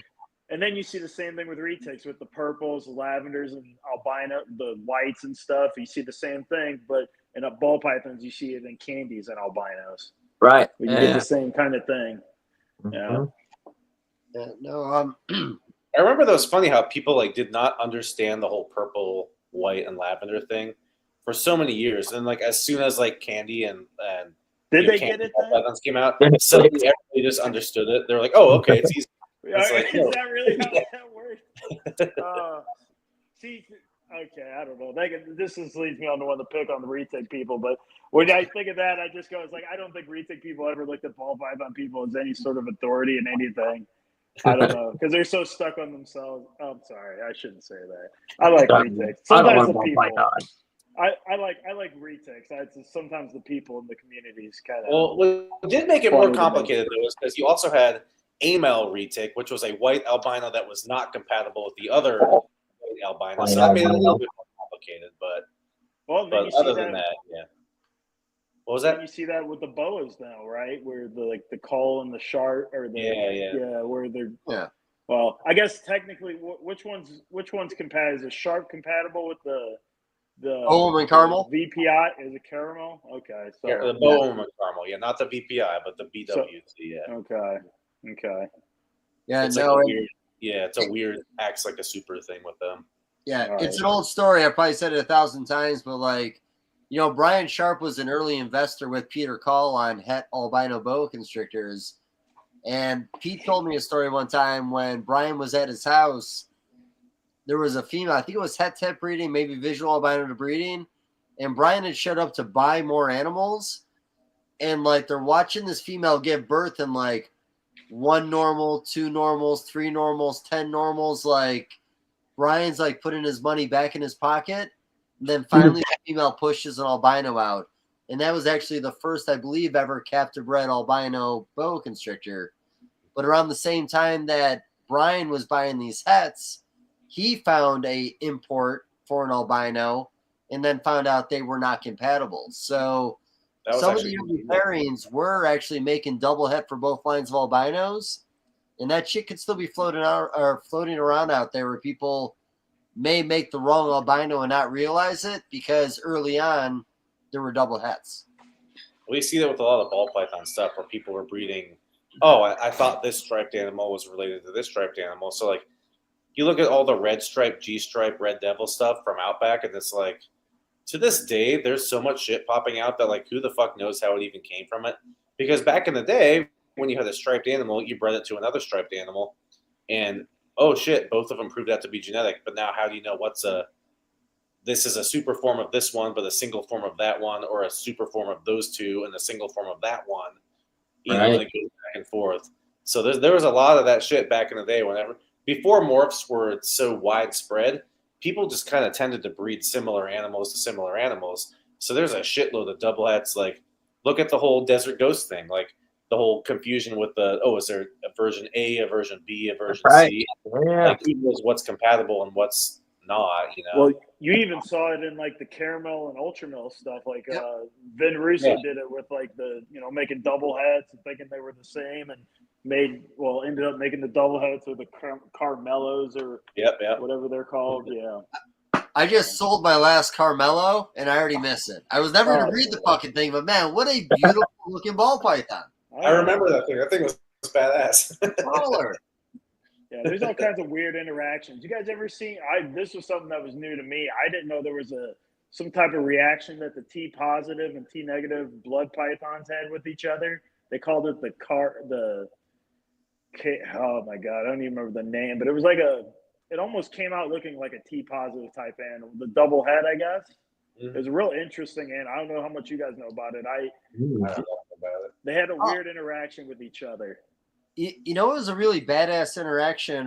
So we had Glenn on with Glenn Reptiles, and if you breed the calico rat snake to the leucistic rat snake, they run allelic, and it makes like a red rat snake. I'm gonna find the picture, but no way. That sounds cool. It's pretty baller, but that's the thing with like, I say it all the time, like the reptile community is a bunch of used car salesmen that didn't want to sell cars anymore. We don't know shit about genetics. So like, it's a certified pre-owned snakes. Yeah, allelic stuff, man. Like allelic stuff, like the boa community knew about it. Like you said, the boa and caramel stuff. Ball pythons just recently started adopting allelic, and now everything's fucking allelic. Right. But certain breeding. But okay, here you go. Yeah. Black-headed You ever seen spider. the calico, by the way? What's that? Yeah. I love calico. Oh Jesus! So That's calico's cool. cool. So you breed a Calico's calico so cool. to a leucistic, and you get this. No way. Yeah. So they run alleles. So that's carrying both genes like a double het, like krypton, cryptic stuff, and ball pythons. But yeah, no, I never would have thought it'd make such a cool animal. I'd almost always want to make that. Hey, Mike, don't leave yet. You leave? Who left? Hey, Who's Mike, that? you know the answer. What's up? What is the milk snake? Or what milk snake is it that the T negative and the T positive are allelic? Is that Nelson's maybe? Nelson's. I think it's the Nelson's. I think it's Nelson's. Yeah. Yeah. So if you breed a T positive to a T negative, is there an in between, or you just make an even ratio of T negatives and T positives? I don't remember, but I do remember that they're somehow compatible. It's like a weird thing. No way. Yeah. Weird. This. I don't know it now. I knew it like a month ago. And I it's mean, gone. I don't know, like look at like ultra male corns. Ultra is like a hypo corn snake, and you breed it to a male, and you make an ultra male, which is a hypo a male, but also still makes a visual animal. You know. So True. There's nothing like that in burms, right? No. No, that is one thing about the burms is like you have these mystic potion and ball pythons, right? Where it just makes a totally different looking snake. This looks like this looks like this, and it's something way different. There's nothing like that in burms. It's just a green is patternless, an albino looks like an albino. Together, they're just an albino patternless, right? There's none of that cool allelic working together stuff. Is there literally, did all hypos come from one hypo, or are there different lines of hypo like there's different lines of caramel? So I believe there's only one recognized line of hypo, but hypos can have a lot of variants. And Do you some see look variants in the different than super, others. though? What's that? Do you see a variant in the super? No, because the super is an ivory. So yeah, there's not much room for it to vary. I have a pretty light line of hypo that looks different. I think it's recognizable. I have produced some supers, and they look cleaner. But like an ivory, it's just like it's a manila color, and then like halfway down it is white with some pixelation. So there isn't much room really for it to vary because it's just all kind of ivory. But I have produced some that appear to be lighter and brighter, but that could just be biased. Yeah, well, and sometimes in even leucistic form or the super form, like we're saying, in certain species there can be a variance depending on the lineage. So that's why I was kind of wondering if you like took a supposed hypo with a supposed hypo, if maybe you get a little less or a little more white with your ivories. Like there's a little bit of a similar pattern coming on them, like a stripe, or is it completely white? So it's like two-toned. It's like a manila on top and then that white kind of at the side with some pixelation. So there's no pattern. And then it's manila. So I don't know how you'd lighten it or it would vary. And the white doesn't come higher or lower. Last dumb question I have about the mutation. I remember when I used to see a lot of super hypos, leucistic. Is the head shape a little different, or is that just what it looks like when you eliminate the pattern? Head shape's the same. Head shape's the same? All right, that's fair. Are you asking about That was a burms? dumb question. I pre-warned you. You're asking about burms? Yeah, I meant the leucistic burm because sometimes you take the eye stripe off an animal, it almost makes it look like the head is a little misshapen. Oh, Right. yeah. Thought that the early like the white burms I saw looked a little googly. You know Hey, what I don't mean? you talk shit on my super black pastels. So there is a thing that with the super hypos, and they call it eye drop. And so the eye stays in place, but like the black of the eye kind of falls. And so there's like a light, almost like the eyeballs kind of turned. So there's a light up here. The black's kind of looking down. It does look kind of googly eyed. I have an albino like that, an albino burm that's like that, has like that, almost like it can't control the retina, and the eye kind of droops, Yeah. but like sits down where it's like a lazy eye or something. That's The the only way eye's to in really place, but describe what's it. behind the eye is down. Yeah. Yeah. They call it drop eye. Yeah. You guys in the community have made or have you guys made hypo caramels yet? I believe they're out there. Okay. If I recall, it's like somebody made it, and maybe they made it overseas, and it's very underwhelming, and so nobody really pursued it. And then the other thing, we haven't had caramel too long in the States. I think they started showing up like where you could actually see them around, maybe like 16 or 17, maybe even. So I don't know that they've worked a lot of the double recessive. And then, most burm, all but one burm gene is they're all recessive. Hypo's the other one that's not. Interesting.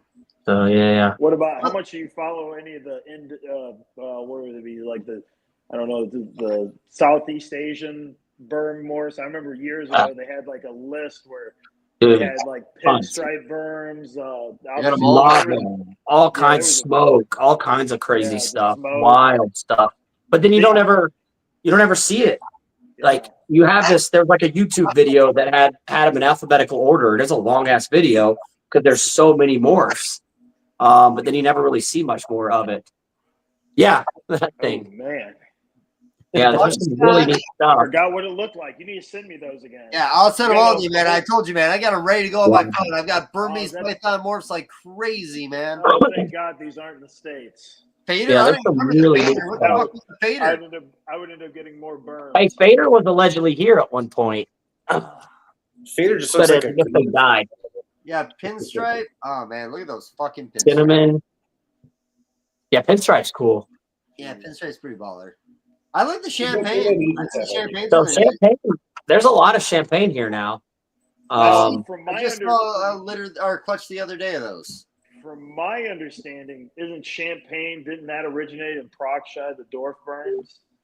Which one? There was a mutation that originated in the dwarf burm. There's only one, and I think it was champagne. I could be wrong. Yeah, I don't know either way on that. That's interesting. Because that would, because the Proxy definitely influences the pattern because I have some half Proxy, and those snakes look different. So doing with the color mutation. Yeah, I was gonna say they're much more busy pattern. They're they're cool. I always look at like a lot of like when I see like people with their heptides and stuff. I notice heptides can be almost similar as far as really busy, broken pattern, not very traditional blocky like a lot of burms typically can be. You know what I think the het pie burms have a pinstripe look. I think. Yeah. Which they look cool. They look good. They're neat.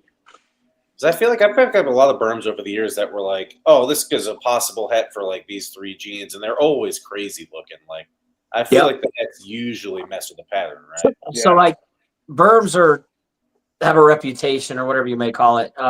You could see the influence of the heterozygous form.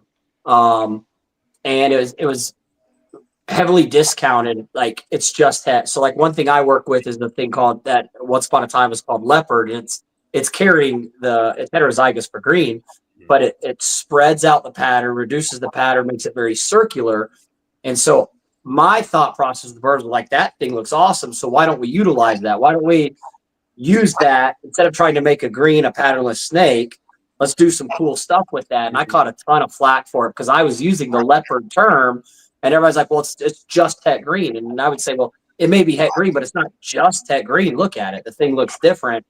And so that's kind of what I did. And I reproduced it. They were saying you couldn't reproduce it, but I consistently had leopard look. But yeah, using that, the het granites will shatter that up. You can now reduce the pattern, then break it up, and just trying to make normals that looked crazy because they're carrying these extra genes. It's kind of like what I did with them. What I liked about the burms, you can make your normals look different from others by using albino in there because that's going to brighten it up and clean it up. So that's a pretty fun thing you can do with them, even though you only have 4 genes, but you can get creative with them. Yeah. Kelvin Jamie B. We were talking about him before the podcast. He posted hypo champagnes the other day, or 11 hours ago. I don't know if you got a chance to see those. Yeah, they look awesome. Love that. Love those animals. He does some cool stuff, and he does. He's working with some labyrinth, even if it's not labyrinth, it's kind of doing what I was talking about with the leopard. Like it spreads out and stripes out, even though it's not a visual labyrinth. Then he's working that in some of the champagne and hypo stuff. It's really cool. Yeah. So this might sound wrong, but like I almost hate how excited I am about Burmese pythons right now, because I think this is probably the most I've talked about burms since we did a podcast like 7 years ago. Like it's like Right. I never get to talk burms, and honestly, are people in the burm community even talking the species up anymore? There was for a little while. It seemed like when the pie came out, and then that petered down, and then they kind of plateaued again. I don't get it because, like I said, I think burms are, you want to talk about the perfect big snake to get. I mean, it really doesn't get any better than a burm. I mean, compared to literally any of the other big anacondas 100%. included. I mean, I don't trust any of those other fuckers compared to the burm. Not saying I put it up to my face or anything, but I still trust them a lot more than any of the other big ones. Yeah, Well, I think the I've got- burm like groups. I've told people before, like, I don't think anybody should get a giant snake as their first snake, but if somebody wanted to get a baby Burmese python as their first snake, I Right. genuinely think they could grow with it and keep that snake and be Right. responsible with it. Where I would never tell someone to do that with a retic, an anaconda, like Right. Right. it just like burms. I Well, feel like I they could hear- do that. Yeah. I remember back in the day when when Barchek was a kid, him talking about that was a lot of people's first time snake, and I mean you didn't hear about no child getting killed or something, or a kid getting killed, or at least as far as we know I haven't. So Because there back in, wasn't like, the 80s. internet back then, buddy. there You was didn't hear back about in the those 80s. things. You might have said the kids might have been eaten and you just never heard from them again. But yeah, I don't know. It didn't seem nearly as dangerous as like you said, like a retic or something like that. Yeah. Yeah, as far as like the burm market, when you say like, are they hyping it up? It's I don't want to say it's like competitive, but also like that's your competition. If that makes sense. So it's like there's almost like this. You don't see each other hyping each other up. It's like this is what I did, so you're kind of having it over here, and so nobody's gonna be like, look what my boy did, and he produced some good burms. If you're producing burms, you almost like downplay the other person so you could try to showcase yours. And that's something that I saw from the beginning. And I don't know if it's because people got out when the Lacey Act happened. There's only a few people doing burms. They're secretive and it's like a niche club. And then everybody tried to get in. But yeah, you don't see like Calvin, he's doing crazy stuff, but you don't see other people being like, look at this guy's stuff. I want to get his lineage. It's like everybody just kind of works within their own parameters. It's kind of weird. I'm So not gonna lie, like I haven't had burms in forever. Ever since I got this rescue one, I'm like looking at her like, man, I missed having a big burm. Like, should I get a male for her? You could probably breed. Well, and then I think it was marketing too. I mean, let's face it. I mean, the Superdorf thing, whenever that thing hit, because I think at some point the retics and the burms weren't like that far off from each other as far as popularity with each other. Yeah, good point. Yeah. Compared to like the burms before the retics were super popular, and the retics picked up a little bit, and then they kind of plateaued when the ball pythons took reign, and then they stayed pretty similar to each other. And then when the Lacey Act happened with the burms and not the retics, the burms fell, retics grew a bit, and then once they got put on the Lacey Act, then they both plateaued, and then as soon as the Superdorf shit hit, then the retics just bombarded past the burms, and now burms are kind of just coasting. Now it seems like the retics are coming back down and coasting along with them now, because I think the hype train finally wore off. Now people are more realistic.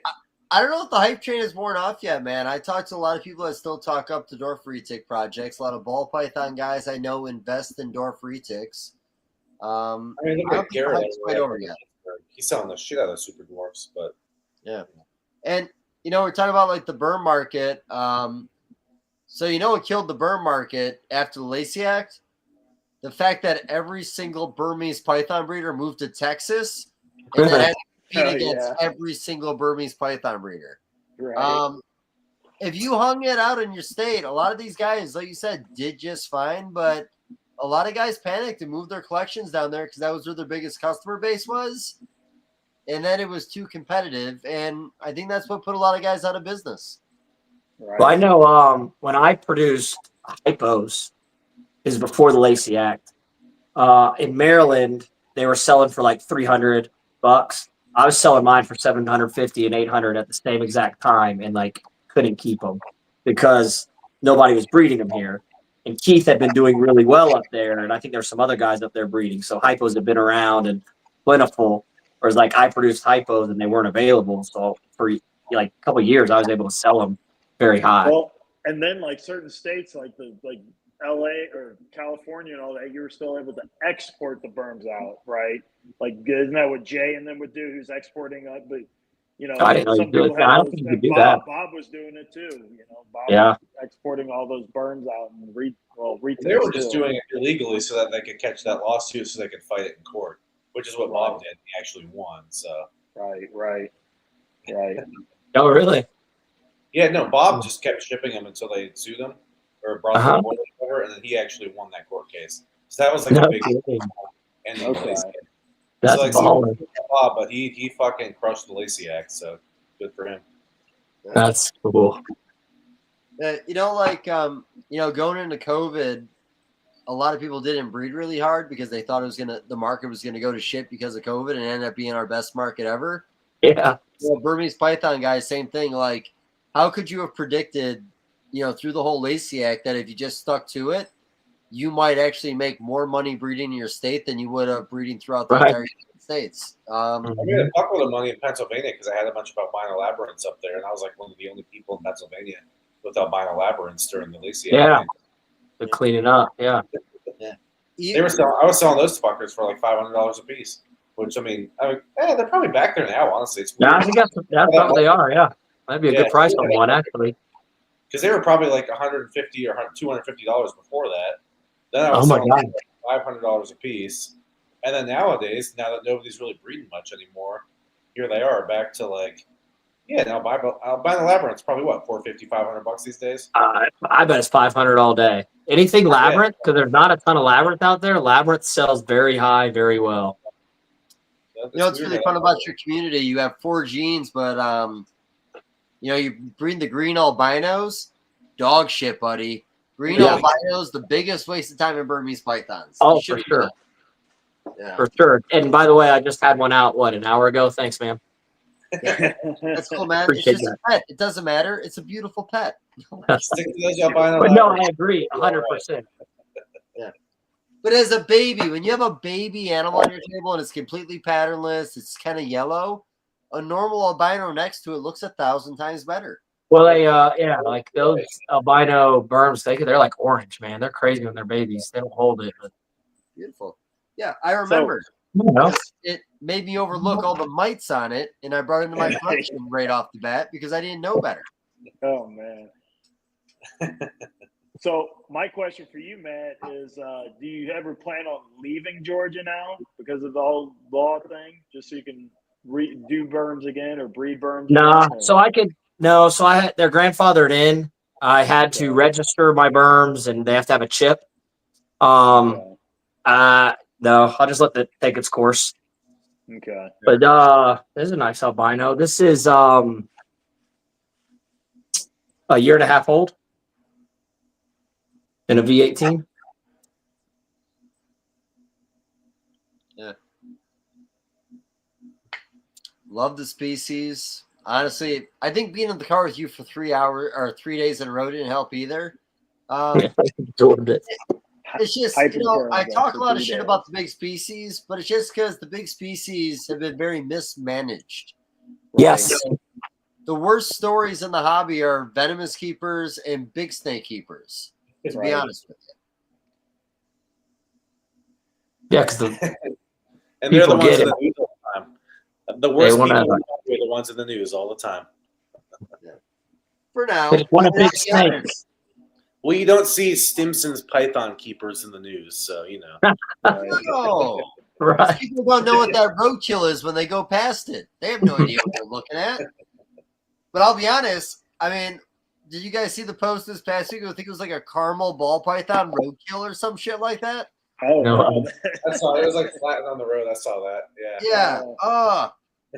Man, it's just not a good look. No surprise, but that's the problem with Google. I talk about this all the time. I click on every single story of a national park finding an invasive ball python mutation, boa mutation, whatever else. I've talked about it.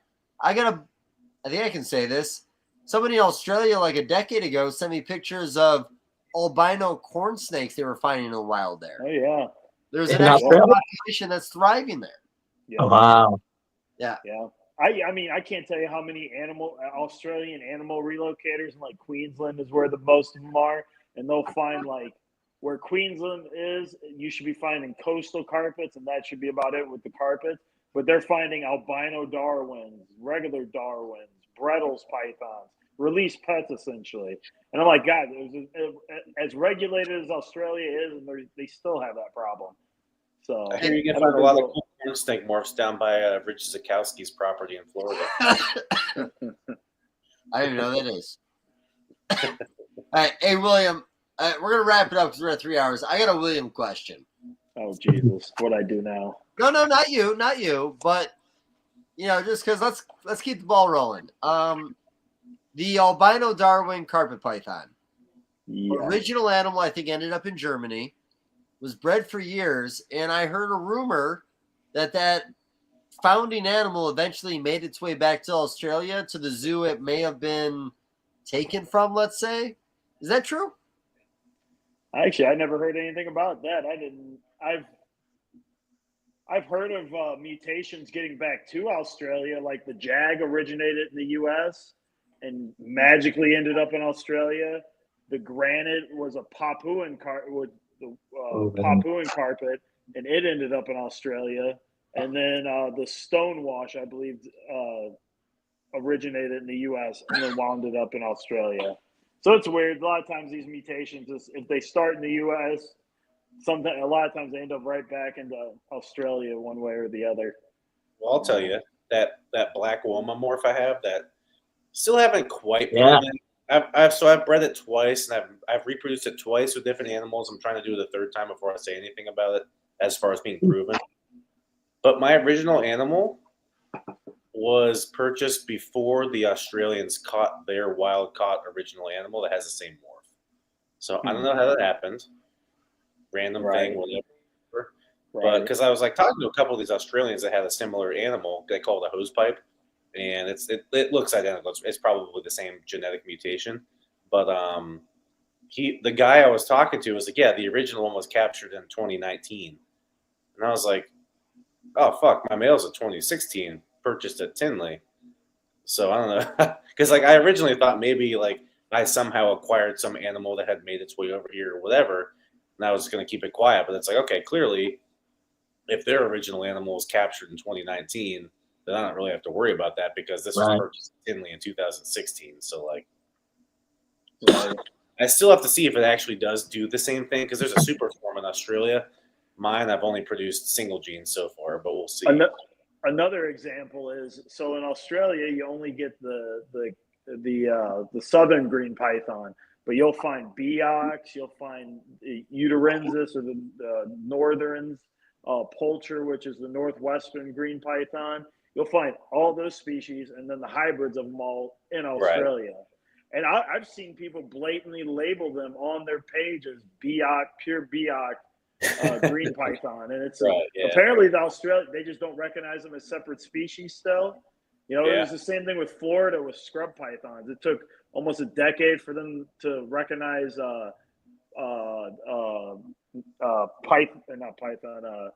Somalia netty, the Tannenbar or scrub python as a full species.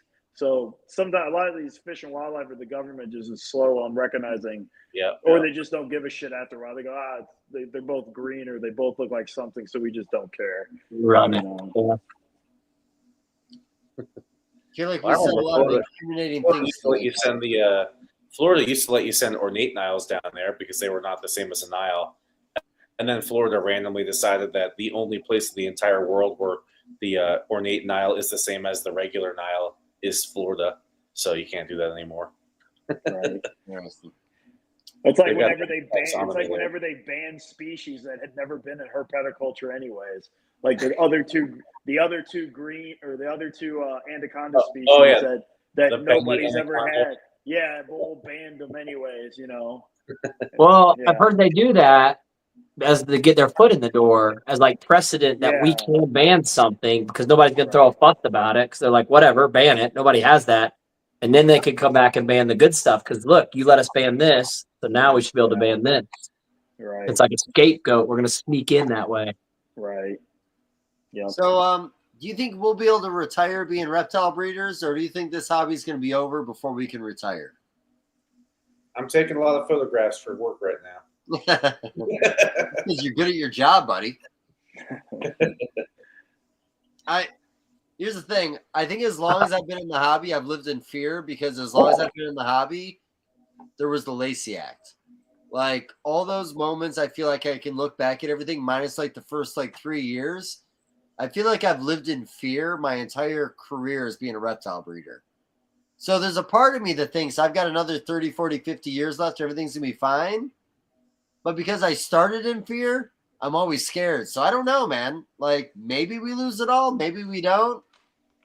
Well, I've always looked at it like, do we lose it all or we don't lose it all? Like, I look at blue tongue skinks. So I was about to leave a second ago because Cheryl was like freaking out. Apparently there were some blue tongue skinks being born. Those are the ones that are being born right now. So that's why I was about to run away. But I never ever thought that like blue tongue skinks would be something that's going to be like banned or whatever. But look at like a year and a half, 2 years ago, we can't export them anymore. no. And it's like, what are You want to random hear? species? Hang on. You want to hear something funny about that? We said, and Dave, we need to get him on to talk about this. But Starkey had a post not too long ago. He's a carpet python breeder in the UK, saying U.S. shipments coming in May, or I don't even remember what it was, June or May. And I'm like, well, what the fuck? How is he? I don't know. I'm just curious. From what it sounds like, it's whatever fish and wildlife guy you have, and whatever he feels like doing that day. You know, you get that guy on a good day or something. That's what it seems like. Because some people, I think most of the time it's a no-go. But then occasionally, whether it's you have a good relationship with them or whatever it is, and they're just like, oh, we'll let yours go. Well, the moment blue tongue skinks went on CITES 3, I was in the car with Ian. We were coming back from picking up an Africa shipment, like from like an export shipment or import shipment. So we called the U.S. Fish and Wildlife agent we had literally just cleared the shipment with, and we were like, hey, blue tongue skinks are now CITES 3. Are we going to be able to ship them out through this port? And she had told us, as long as you can prove they're captive bred, then they're good. The issue is CITES 3 is basically like, they don't want you sending like sea turtle fucking shells and like shit that's like, it's a CITES animal, but you can't prove that it was legally acquired. Okay. So we thought that was good, but then apparently every other office in the country that exports or imports animals is saying that since it's a blue tongue skink, it was never legally available in the United States, so it's not legal to export them. But meanwhile, like you can look at lists from like 1976 with people importing blue tongue skinks from Australia legally before they banned them. So it's a really tough, like, are we going to have to track the lineage back to 1978 or whatever when the ban went through? Like, that's gray area there. So it's so frustrating because it's like, why do they think this stops people? Did it stop some of these new morphs of burms and retics coming in? No. Right. If they want, Where the hell these tides what come they from? were going to do? They were going to get them, like Aztec and all the hypo or whatever it is. And it's like, no, they just get it. If they want them, they're going to get. Australia's been like that for years. I mean, if we want it, they get it. And I mean, Mike, how many ball pythons are smuggled out of Africa? Probably zero because there's no incentive to do it. Well, if we made it, if we made it, if it made it legal to export Australian stuff, because their argument with Australian people was always, oh, if we start exporting stuff, what keeps people from trying to take wild-caught animals or something like that to be taken out and thrown into like captive bred shipments? I go, then do lineage charts or do something where you're tracking the history of that, which I think they do for the most part anyways, where they have to have some kind of provenance of that animal, or where they have a paper where they talk to the government or whatever to allow them to take, like Gavin Bedford did with the Owen Pelly pythons and stuff, where he was legally allowed to take those animals into captivity. So I don't know. There's always I can get on such a rant. This is why Dave never invites me on with another Australian guy, because they don't like to talk. They don't like talking about this. The Australian guys don't call me back. Yeah, Birch. right. It's like something like a blue tongue skink though. Like they've been here for so fucking long. It's like imagine adding a bearded dragon to CITES 3. It's like, are you fucking with me right now? Well, they can't. They're too popular. Yeah, that's but why maybe yeah. the carpet pythons are That's why they went after the blue tongues, because there's only so many people who have them, so it's an easy target. So, but then that gets really muddled too, because you have so many blue tongue species on different islands, and if they're not that informed or that educated, how are they going to tell Halmaheras or Moluccans or the Irian Gyres or the Papuans and stuff? How are they going to distinguish any of them? Even the people who think they know that stuff are still wrong. Yeah. know? Right. Yeah. Like it's insane how many people on these like blue. So the blue tongue skink Facebook groups, Dave knows this so much. I don't. I'm banned from every one of them. I learned last The blue tongue skink Facebook groups are all like teenagers and like 22-year-olds who are like, I'm actually an expert in blue tongue skinks because I talked to 3 people. So like you go on there and they're like, they'll tell you that like this animal that you have, that you know exactly where it came from, and they're like, no, that's not actually an Indo. It's a blah blah blah. It's like, no, it is. Like it came there and I imported it directly. But like, the blue tongue skink taxonomy is such a fucking mess. Where it's like, obviously the Australian versus the Indo stuff is very easy to differentiate.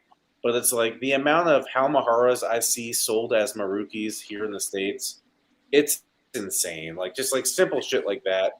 And so it's like to expect U.S. Fish and Wildlife to somehow like, it would probably not be that hard to ship a fucking northern out as whatever, but it's not worth the risk. Right. In case you do get the one guy who's educated in it. Yeah. But meanwhile, like every animal coming in from Indonesia, they can say whatever the hell they want it is, and it just comes in and there's no issue.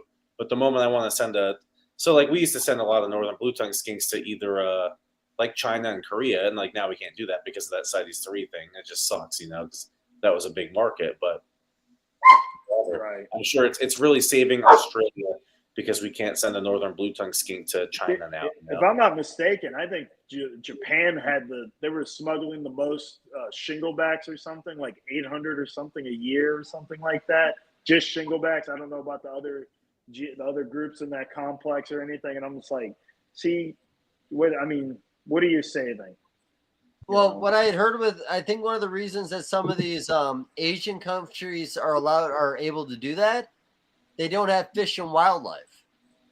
We do have fish and wildlife. A lot of these other countries have their form of fish and wildlife. They don't have it, so that's why you see a high amount of animals smuggled to those countries before they're then exported to other countries. I just want to be like, look, see this animal right here? Clearly it was born here. Can I ship I don't know, this man. That looks smuggled as fuck. Japan, please, thank you. And they're trying to get rid of the animal. So you figured if you were going to ship it, that you'd be able to ship it to get it out of the country. So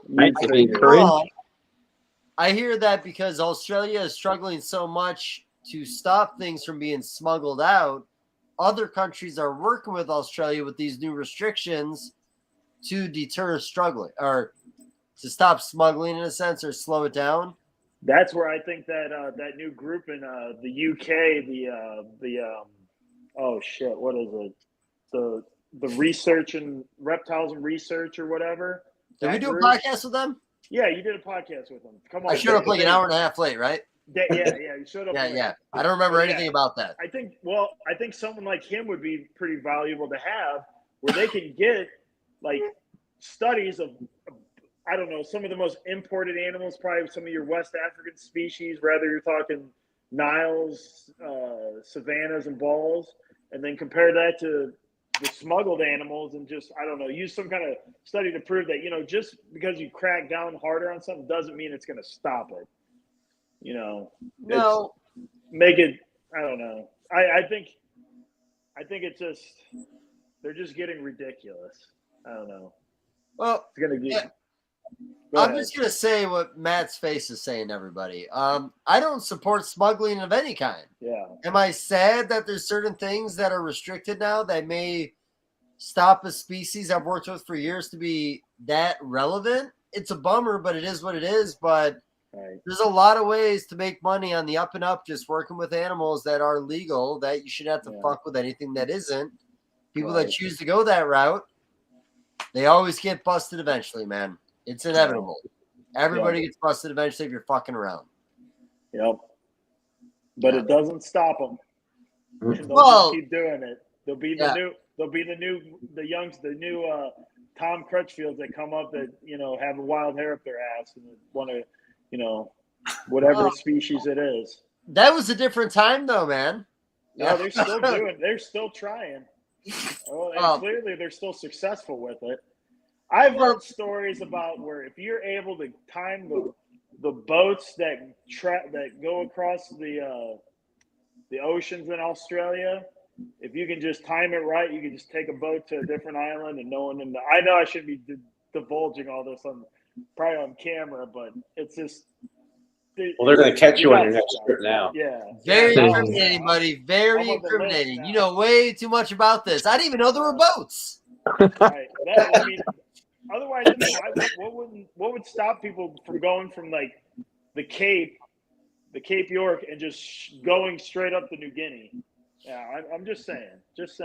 Yeah. It's not hard. I don't even own a map. I don't even know what the fuck you're talking about. Like, stop it. You know exactly what we're talking about. I thought New Guinea was a rodent. Yeah. Isn't it? Isn't that what anacondas eat? I think so. I'm going to change my background to something that's not Australian now that we're talking about this shit. Yeah, buddy, You're going down with them. Yeah, we're going to do that. Well, how about this? I'm sure we're never going to do this ever again together. I thought it was great. Loved everything about it. I think it's going to be bi-monthly. You want to do bi-monthly? Again, this went so well. I don't know why we wouldn't. Yeah. I don't know if there's anything left to talk about, but no, I'll do this as often as you guys want. I love this crew. Matt, before there was there was this guy named Jeff Jr. from JMG Reptiles, but we lost him. But I like that. I love talking burms, to be honest with you. I thought we barely even got to tap burms. I thought we talked a lot about burms. Now you're going to want burms now, aren't you, Dave? Well, no, I'll be straight with you. Literally, Matt showing me pictures of animals that were 4 or 5 years old made me say, wow, I don't hate this species anymore. Because it's not even like a hate thing. It was more of I stay away from species that I don't think are right for everybody. And I'm not going to pretend like a boa is right for everybody, but I think there's a way to manage a boa's growth that it could be right for everybody. And seeing that in your collection with burms changes the way I look at it. Plus, I'm a sucker for pieds, buddy. Love. Me too. Yeah. Albinos and They're some of the nicest pieds too. Great ratio, man. Little white, little brown. Yeah. Can't beat it, buddy. But all right. Well, how about this? Because I got an early start tomorrow. I'm going to be playing cornhole halfway through my day tomorrow. I gotta stretch it out, man. I haven't thrown those bags in months. But Mike, you're invited to be at Terry's house tomorrow night around 5 o'clock. What am I doing tomorrow night? Oh, Terry's house, 5 o'clock. Oh, are we having fun over there? Cornhole, buddy. Cornhole. Oh, yeah. Here's my berm. Catch up. Fuck. Here's my beautiful berm right here. He loves straw. Yeah. Yep, I keep them on straw. She loves it. Just the way nature intended. Hell yeah. But hey, guys, honestly, I thought that was a blast. I can't believe that was 3 hours as fast as it was. Yeah, that's fun. Yeah, we kept babbling on. Love babbling. But we'll do this again. And I always talk about this. Maybe next time we'll pick the topics ahead of time. Probably not. I might ruin it. Might ruin it. Yeah. But you know what? We'll get a little group chat going. I'll start sending you guys news stories. So next time, we'll dabble. A little bit of dabbling. All All right. Well, you guys have any final words? You want to promote your business so the cops know where to find you? Yeah, no. I'm all set. All right, fair. All right. Well, honestly, guys, I appreciate it. Hopefully, if anybody watched this, they appreciate it too. Like and subscribe. We got another Colubrid episode next week. These guys won't be here. I think it's Eugene Bissett, but I haven't called him back yet. Well, Dude, relax. Hey, wait in line, bitch. What do you know about Colubrids? No, what? Here we go. He does yeah. a lot of other stuff. Eugene? Sorry. Okay. Invite him on again, though. We need to talk about some of his other stuff he's done. He's had King Horneye. He's had King Horneye. He's the only guy outside of zoos that have had that. Yeah, I don't know what that is. I'm gonna have to Google it after we get done with this, buddy. From Australia. Don't worry about it. Dave's over here. He's like, we've got Elon Musk, and we're going to talk about HTML programming. No, we're gonna talk about colubrids because colubrids started it all, guys. Where would we be without the corn snake? We've got Donald Trump, and we're going to talk about how to start a business. Well, not so much because when he started a business, it was a different time. When you have no competition, it doesn't matter how you start your business then. But honestly, I'm going to talk about the progression of relevant mutations worth a lot of money in the hobby because honestly, I just made the comment. It kind of went from corn snake money to that high-end burm money, ball money, while some other things happen like boas and bloods, you know, the toss-away species. Great species, by the way. But no, I don't know, man. I've done like 2 podcasts with Eugene now. No, 1 podcast with Eugene, and I'm selfish. I want that one-on-one. Right? Okay. Yeah. But no, hey, next time, buddy. I promised you, man. I told you. Sharing is caring. Sharing is caring, Dave. Sharing is caring. Mike, you're invited too. Just not like 4 episodes from now. Like 4 from now, I got you. I'll hook you up. That's 1. I said 4. All right. Again, longest goodbye ever. Hugs. We doing this now? You guys want to incorporate a hug? I want that. Okay. I'm leaning up. Nice and gay. Honestly, All right, love you guys. Bye. Like and subscribe. See you, sweethearts. Later, guys. See ya.